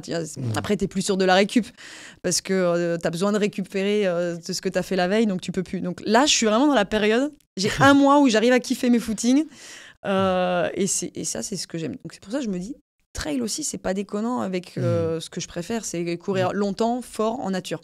Ok. Et t'as une séance un peu benchmark comment tu fais pour savoir si tu es en forme, tu vois, si tu es à l'heure dans ton plan ou pas? Moi, je sais que justement, là, les séries un peu comme hier, les 4 x 1500, tu vois, c'est vraiment un bon indicateur de est-ce que je suis bien ou pas. Quand je vais faire du plus court, tu vois, si je me fais des... Là, dans mon programme, j'avais un... Ça va te sembler léger, mais tu vois, j'avais un 7 x 800, tu vois, avec 2 minutes de récup qui tapait bien, tu vois. C'était trop court, je trouvais, pour que... Après, je suis pas un coureur de rapide, mais c'était trop court pour me dire, tiens, je suis bien, je suis pas bien, tu vois. Ouais. Alors que là, sur 1500, boum, je cours 3,55 du kilo, je sens bien, je me dis ok, je suis cool, je suis dans mes temps de ref, là je sens que je m'approche de mes RP, tu vois. Toi, est-ce que tu as des séances un peu comme ça où tu te dis ok, là je suis bien, je me sens bien dans mon corps? Ouais, je vois ce que tu veux dire. Et puis, tu vois, là, tu te sens bien sur tes 1500 mètres, mais tu as eu besoin de tes 800 mètres pour être bien sur tes 1500 mètres. Tu vois ce que je veux dire? C'est pour ça qu'on a mal sur les 800, hein, je sais. Donc, tout est utile. C'est la fin du bloc, en fait. C'est ça que tu es en train de me dire? Ouais. Que je suis à la fin de mon bloc. Ouais, sûrement. Sûrement. Si tu es allé sur tes 1500 mètres avec les rythmes que tu t'étais marqué, ben, c'est bien, ça veut dire que tu as une bonne base. Peut-être que soit tu vas passer un cran au-dessus, soit tu vas aller valider ça dans ta compète, quoi. Ouais. Et moi, mon coach arrive aussi... il y en a beaucoup qui travaillent en pyramide ou des trucs comme ça. Il y a des coachs qui essayent de faire ça de manière ludique pour pas que les athlètes s'ennuient. Moi, j'en ai rien à faire. Je suis vraiment une machine. Quand je vais à l'entraînement, tu me fais faire 20 fois 400, il n'y a pas de souci, je l'ai fait.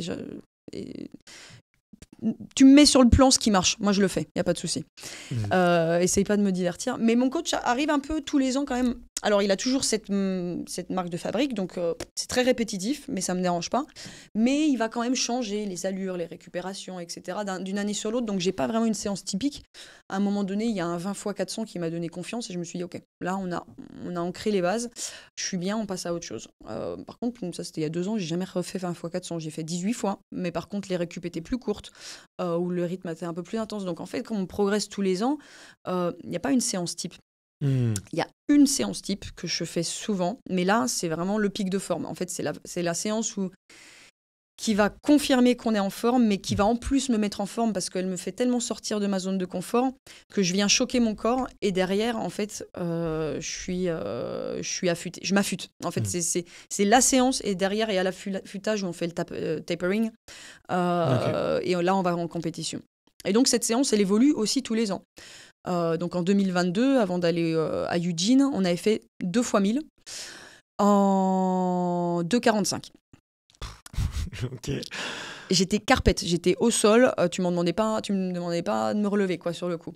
L'année suivante, on a fait 3 x 1000 en 2,44, 42, 43. J'ai réussi à faire. Mais la consigne, c'est toujours 2,45. Mais donc, ça fluctue toujours un peu. L'année dernière, j'avais trouvé ça bien. Je l'avais fait 3 fois. 44, 42, 43. Et pour les jeux? Et cette année, c'était 4 fois. Et là, par contre, j'étais dans un mauvais jour. Par exemple, j'étais réglée à ce moment-là. Et je me sentais lourde, j'étais pas bien, etc. Et je fais chier, quoi. Cette séance-là, c'est la séance aussi où tu prends confiance. Et tu as envie qu'elle se passe bien. Mais tu es aussi obligé de te remettre dans le contexte, quoi. Ouais. Et donc, c'était 4 x 1000. Et là, je fais 2,44. Non, 2,45. 2,44. Je repars sur 2,45 et je lui dis, franchement, c'est dur, quoi. Et là, il me dit, fais un 800. Et donc, au moins, il me retire un peu. Donc, mentalement, tu te dis, c'est que 2 tours. Je fais un 800 et je passe le 800 en 2,09.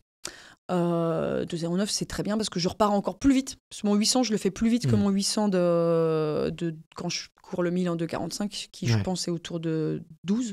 2,12, ça doit être 2,12 le 800 quand tu fais 2,45. Donc je pars sur 2,09 et bon, quand même, c'est mieux que l'année d'avant. Mais on est dans de l'adaptation et puis là, on se dit, c'est bon. C'est bon, elle est faite la séance. Maintenant, on est en récup et puis on part au jeu, quoi. Donc ça, c'est à peu près 10 jours avant. Et puis c'est un peu cette séance... Ça, tu fais ça 10 jours avant, ok. Ouais. Si mes souvenirs sont bons, c'est à peu près ça, ouais. Et c'est la séance qui... il y a eu d'autres choses qui nous amènent vers cette séance. Elle tombe pas comme un cheveu sur la soupe. Mais là, je travaille des rythmes à 2,45. Il faut savoir que aux Jeux Olympiques, si on découpe mon 3000, sur la finale, je fais 2,57. 3,07. Je perds 10 secondes sur mon deuxième 1000. Sur ton deuxième 1000 ? Ah ouais. Et par contre, sur le dernier, je fais 2,54. Donc 2,45, c'est très loin de mes rythmes de compétition. Mais en fait, on vient choquer le corps. Comme ça, à un moment donné, quand il a besoin de faire un changement de rythme ou de passer dans la douleur, en fait, il est préparé. Ouais, exactement. J'aime beaucoup faire ça. Tu vois, moi, typiquement, là, je le transpose. En course à pied, je le fais pas mal aussi. mais c'est très, enfin, je vais dire c'est très fréquent, mais c'est connu. Et là, j'aime bien, tu vois, moi, pour l'aérox, tu vas prendre des charges un tout petit peu plus lourdes et faire ou faire, tu vois, si je vais devoir faire 100 burpees le jour J, je vais apprendre à en faire 150, tu vois, et tenir bien le rythme. Ok, hyper intéressant, hyper intéressant. Et le tapering, tu vois, l'affûtage en français, pour nos amis qui n'aiment pas les franglicismes. Ayant couru quelques marathons, des semi, des 10K, on baisse beaucoup le volume, on essaie de garder quand même un petit peu d'intensité. Toi, ça ressemble à quoi tes 10 derniers jours, justement, tu vas te faire... Ils ont ressemblé à quoi tes 10 derniers jours avant les JO? Parce qu'en plus, il me semble que tu passes à la fin des JO. T'es quoi? T'es 2-3 jours avant la fin? Non, t'es à la fin de la première semaine, toi. Ça commence le vendredi, je cours le dimanche et le mardi. Et ça se termine le dimanche. Donc je suis plutôt au milieu-début, quoi. Ok, j'ai fait un anachronisme. Ok, t'es allé à la cérémonie d'ouverture? Non. Moi, je venais chercher la perf. J'avais rien à faire à la cérémonie. Ok. Je vois le mindset. Ouais, il ressemble à quoi, du coup, tes 10 derniers jours? T'es déjà à Paris? Non. Comme... Du coup, je suis une introvertie, a priori. Non, mais...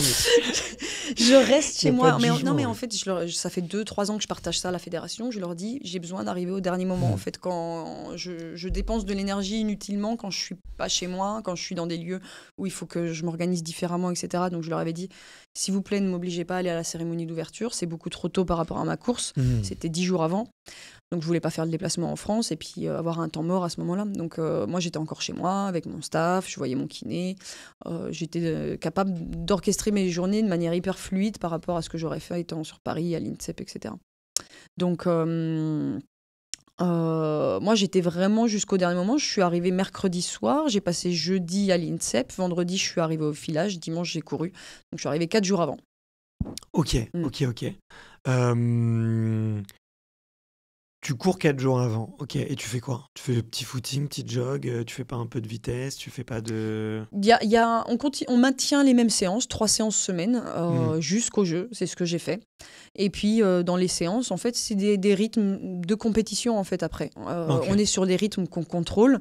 On va plus faire des gros volumes sur lesquels on met du temps à récupérer, mais on va plus faire d'intensité parce qu'on estime que le corps est encore en train d'assimiler cette intensité-là. On va juste faire des touches de rappel de rythme de compétition, en fait. Ok, donc ça peut être, je sais pas, des 500 mètres ou des 1000 sur ton rythme de compétition. 400, 500, 600 plutôt que des 1000 même. Ouais, oui, il peut y avoir des 1000. L'année dernière, on a fait. Tous les ans, ça change, mais voilà. Et puis la veille de course, par exemple, on va sur une piste, puis en fait, là, ce qui nous intéresse, c'est de stimuler le système nerveux. Il n'y a pas de séance à faire. Là, faire du rythme de course, ça sert à rien parce que finalement, il est quand même déjà intégré. On travaille toute l'année pour ça. En faire trop... c'est fatigant. Donc, quelques lignes droites. On repasse des haies, quelques lignes droites, quelques passages de haies à haute vitesse et puis au rythme de course, un sprint et puis on rentre chez nous, quoi. C'est juste histoire de remettre des touches et réveiller le système nerveux. Ok. Je prends note parce que moi, j'en ai besoin aussi. Ok. Non, mais je trouve... ça fait partie de ce que tu fais très bien et le diable est dans les détails, tu vois, mais d'arriver au top le jour J, je trouve que c'est vraiment un talent, tu vois. Et j'ai l'impression, c'est ce que je dis, que je maîtrise mon art, tu vois. Je suis arrivée à un stade où j'ai l'impression que je maîtrise ma discipline et que j'arrive à voir le détail qui va faire la différence et où est-ce que je dois mettre de l'énergie, quoi. Ok, ouais, pour arriver fraîche, dans le bon état d'esprit le jour J. Quand tu cours le soir comme ça, est-ce que tu dors bien la veille et tu arrives à faire une petite sieste l'après-midi ou pas du tout? toi? Non, c'est très compliqué. Là, c'était très compliqué sur les jeux. Honnêtement, le cours village... entre 18 et 20h, non, de mémoire, la finale. Je cours la semi le matin à 10h, donc c'est un réveil très tôt. Et par contre, 2 jours après, la finale, c'est à 21h. C'est 21h, ouais. Je vois le soleil qui se couche, mais c'est vrai qu'on est en plein mois d'août, donc...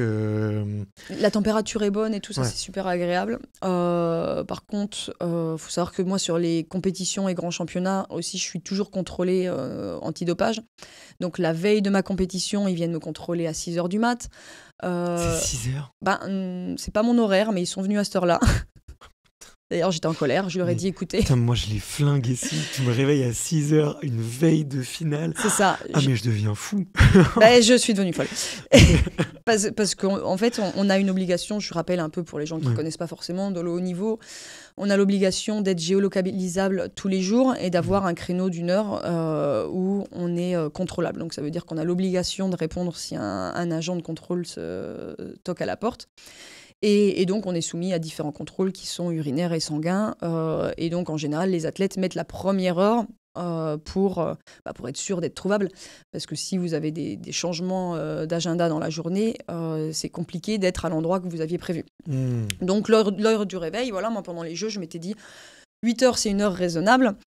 Par contre, ils sont venus à 6 heures parce qu'ils font, en fait, c'est un peu... Ils font 300 athlètes dans la journée. Ils font un peu ce qu'ils veulent.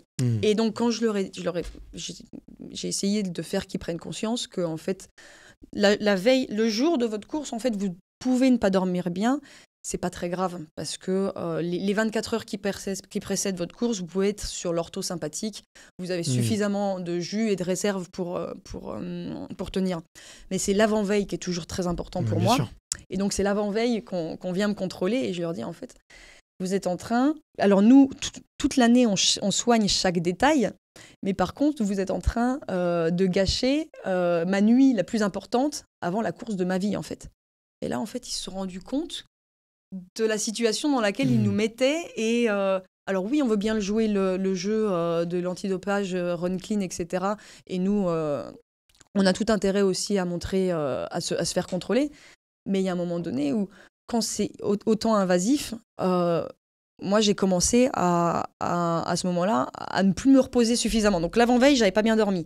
La veille de ma course, donc la semi, je dors pas bien, je cours. Et puis après, là, vous êtes chargé d'émotions, etc. Donc, il faut aussi vite redescendre. Et donc, on travaille là-dessus avec la fédération, avec des bains froids, une récup. On sort de la compétition, on passe sur des watt bikes et on va on va rouler le temps nécessaire par rapport à notre charge en acide lactique au moment où on arrive. Donc, on fait un test d'acide lactique. Et puis, en fonction, les athlètes de 800 mètres, ils sont très hauts. Et donc, eux, ils vont avoir besoin de beaucoup récupérer. Moi, avec le 3000 steep, je suis plutôt basse, donc je tourne 5-10 minutes les jambes.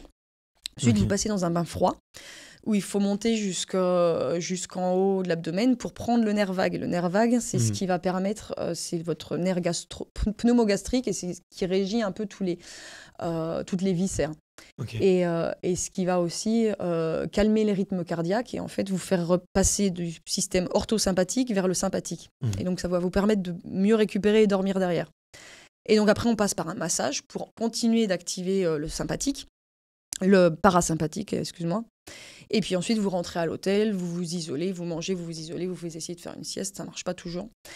Mais donc là, on est dans un tel état d'excitation et puis le village, en fait, imaginez-vous, c'est un peu comme Charles de Gaulle Étoile. C'est un aéroport, ça grouille toute la journée, ça s'arrête jamais. Ça ressemble à un dortoir de colonie de vacances, en fait. Je me suis retrouvée avec une fille que je connaissais pas à la base. Dans la même chambre, là ? Dans la même chambre. T'as pas pris chambre solo ? Non, il n'y avait pas la possibilité. D'habitude, c'est quelques athlètes, il y avait. D'habitude, sur les championnats d'Europe, championnats du monde, j'ai le luxe maintenant de pouvoir être seule. Sur les Jeux Olympiques, en fait, non, c'est pas ça. Et donc, j'étais avec une fille qui était absolument fabuleuse. J'ai vraiment eu de la chance d'être avec elle. Le courant est super bien passé. On s'est respectés toutes les deux dans notre intimité et tout pour favoriser la performance chacune. C'est une Française ? Ouais, une Française, Chana, je te fais un bisou. Ok, qui fait quoi ? 400 mètres haies. Ok. Et donc, ouais, c'est la colonie de vacances, et puis ça vous prend de l'énergie, comme ce que je te disais, moi, j'ai besoin d'être dans ma bulle. Et on sent en fait qu'on se consomme petit à petit. On se consomme. Et donc, on est dimanche, fin de journée, on dort lundi. Et puis mardi, je me réveille, c'est le grand jour. Je me fais encore contrôler antidopage le mardi avant ma course. Donc, réveil tôt, etc. Ça commence à être pesant, mais c'est le jeu. Et puis le soir, je me dis, ah ouais, faut vraiment que je cours aujourd'hui parce que si c'est demain, je pense que je disparais en fait. Je me serais tellement consommée. Mais il y a toujours cette énergie en fait. L'orthosympathique vous maintient. Et à un moment donné, il faut savoir, il faut savoir se reposer et en espérant toujours que ça arrive après la compétition.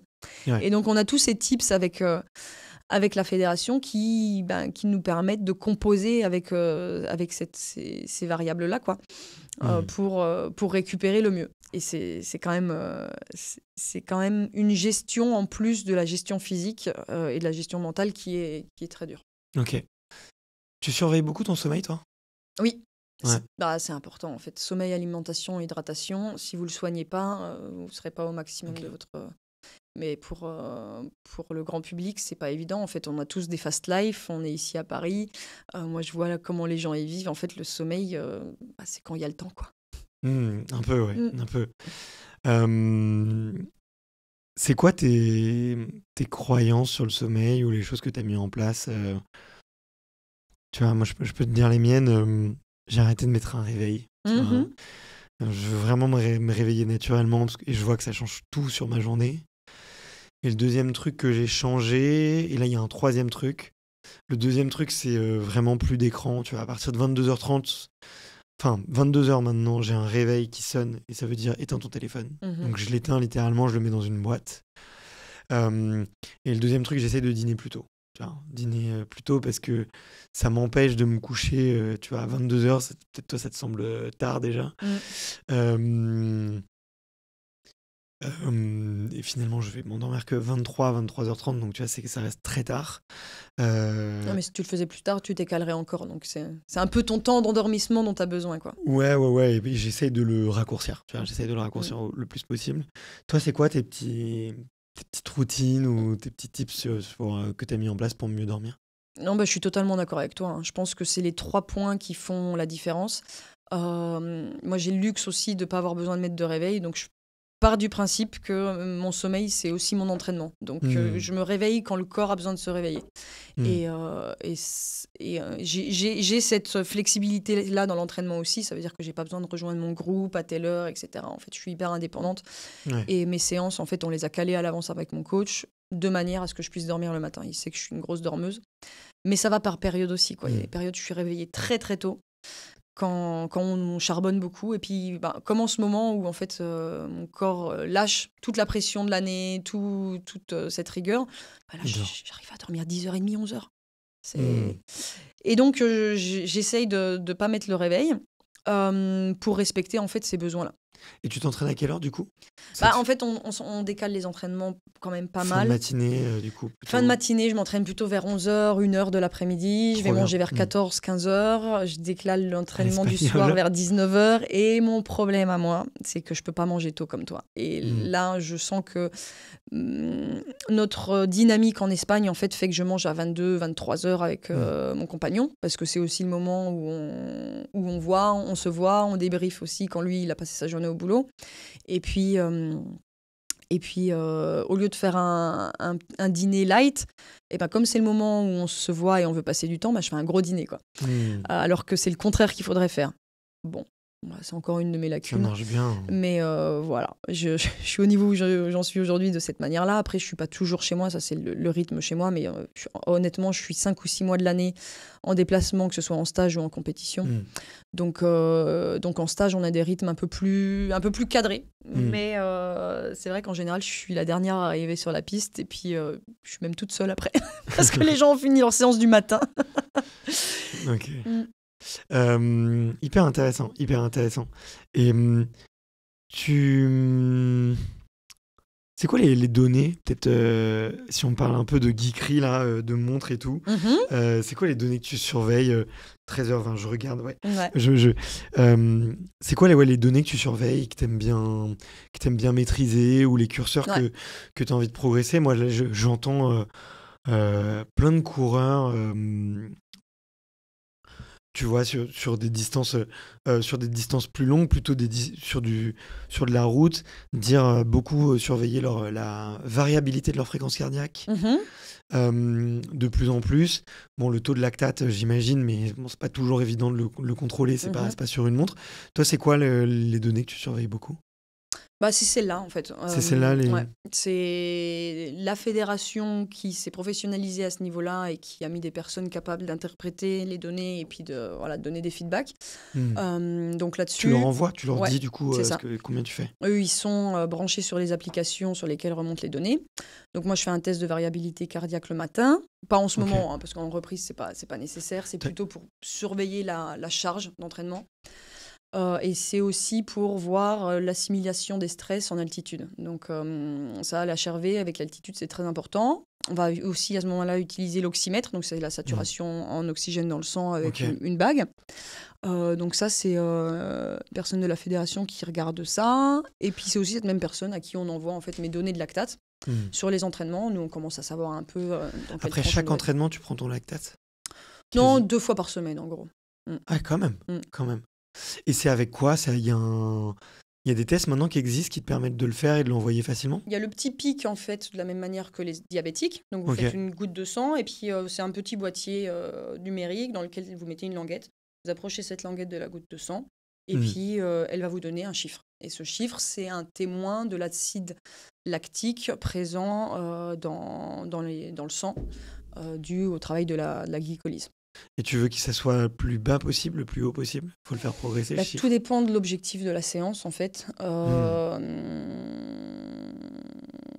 Tout dépend si vous êtes en train de produire du lactate parce que vous êtes sur les fibres rapides. Tout dépend si vous êtes plutôt en train de travailler de la résistance, du seuil, etc. Donc, c'est vrai que des lactates, on peut leur faire dire tout et n'importe quoi. Il faut le relier à l'objectif de la séance. Exactement. Il faut avoir quand même une certaine connaissance pour manier du lactate.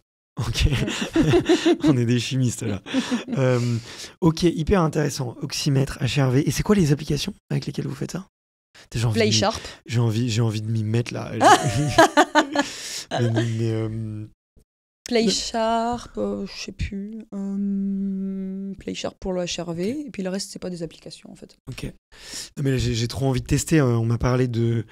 J'ai un athlète de haut niveau qui a fait l'Everest, d'ailleurs, qui est juste ici son livre, qui a fait l'Everest et qui a fait le Vendée Globe, qui lui est passé par 1, 2, 3 perform à Annecy. Et là, c'est plutôt des tests cognitifs. Tu vois, ça t'apprend à augmenter ton champ de vision ici. Wow. Ça t'apprend à augmenter tes réflexes et surtout à créer des connexions cerveau-muscle, à t'en faire découvrir des nouvelles pour, tu vois, avoir encore plus de conscience de ton corps dans l'espace, tu vois. Donc ça, j'ai trop envie de tester. Il y a les cliniques Zoe là à Paris qui te font des tests entiers. Je sais pas si t'as entendu parler de ce truc. C'est des cliniques, c'est les cliniques du futur, quoi, grosso modo. T'as l'impression d'être dans un film. Et en gros, on te fait un scan corporel. Tu dois prélever tes excréments. Tu dois envoyer plein de stats, faire des prélèvements sanguins hyper régulièrement. Puis à la fin, ils te disent... je pense ils accompagnent beaucoup d'athlètes de haut niveau, puis ils disent aussi pour certains, tu vois, le niveau de santé un peu qu'ils peuvent avoir. Ils disent que tu peux optimiser, comment tu peux le faire, tu as des carnets à remplir et tout. En ce moment, je suis à fond là-dedans. Ah ouais, truc du futur, quoi. Ouais, j'adore, je sais pas, c'est un truc de geek. Trop bien. J'arrive un petit peu à la fin, on a bien fait le tour quand même. Pas mal.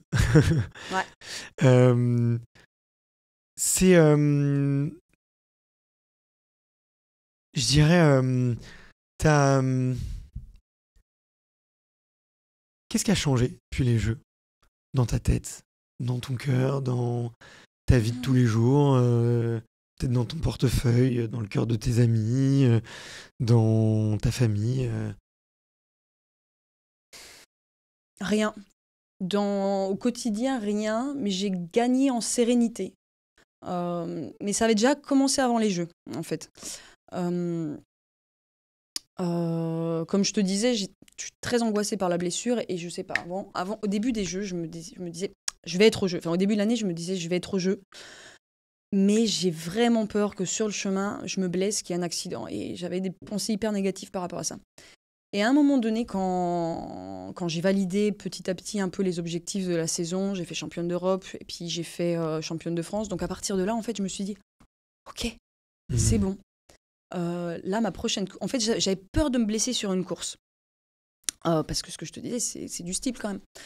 Et même après que j'ai fait le record de France de nouveau à Paris en 9,05, là, en fait, là, j'ai eu comme un fardeau qui est tombé de mes épaules. Et je me suis dit, waouh, ça y est, c'est fait. Je suis à mon niveau. J'ai validé tout ce qu'il fallait pour être à Paris. La prochaine course, c'est Paris. Et là, je me suis dit, c'est bon, c'est fait. Et j'étais hyper sereine parce que je voyais plus le danger que je m'étais un peu inventé, en fait. Et depuis, je suis dans un calme et une paix intérieure assez incroyable. Mais ça avait commencé avant les Jeux. Ce que je veux dire, c'est que je suis arrivée prête sur les Jeux. J'ai fait ce que j'avais à faire. Et depuis, en fait, je me dis, OK, en fait, j'arrive à m'accomplir. Et puis, voilà, j'ai cette confiance en moi qui est quand même installée. Et, Ok. et voilà, il n'y a rien de matériel vraiment qui a changé. Il n'y a rien au niveau de mon entourage. Comme je te disais, ça fait longtemps que mon entourage il me suit et qu'il vibre aussi avec moi, etc. Mais ce qui est le plus satisfaisant, en fait, c'est d'être bien dans sa tête, quoi, de pas être tiraillé par des petits démons et tout. Donc, cette paix intérieure, en fait, c'est une qualité de vie assez incroyable. Ok. C'est rare ce que tu dis. Tu vois, j'ai rencontré quelques athlètes après les Jeux. Il y a toujours des fois une petite déception, tu vois, que ça serait mieux, ou tiens, en fait, c'était trop bien le jour J, mais c'est déjà fini.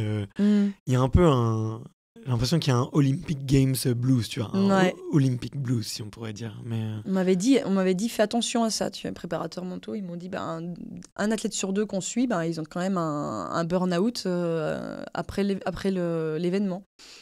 Je me suis dit, ouais, ok, j'entends, je verrai comment je vais le gérer. Et puis, je crois que je l'ai vraiment bien géré et que, ouais, comme on en a parlé tout à l'heure, en fait, j'aime beaucoup ce que je fais. Je me retourne vers d'autres objectifs aussi super stimulants. Donc, ouais, je suis dans cet état d'esprit-là et puis que ça continue, quoi. Je me sens un peu imperturbable, tu vois. Je fais mon truc, ça fonctionne, je connais la recette et puis voilà, keep going, quoi. Ok.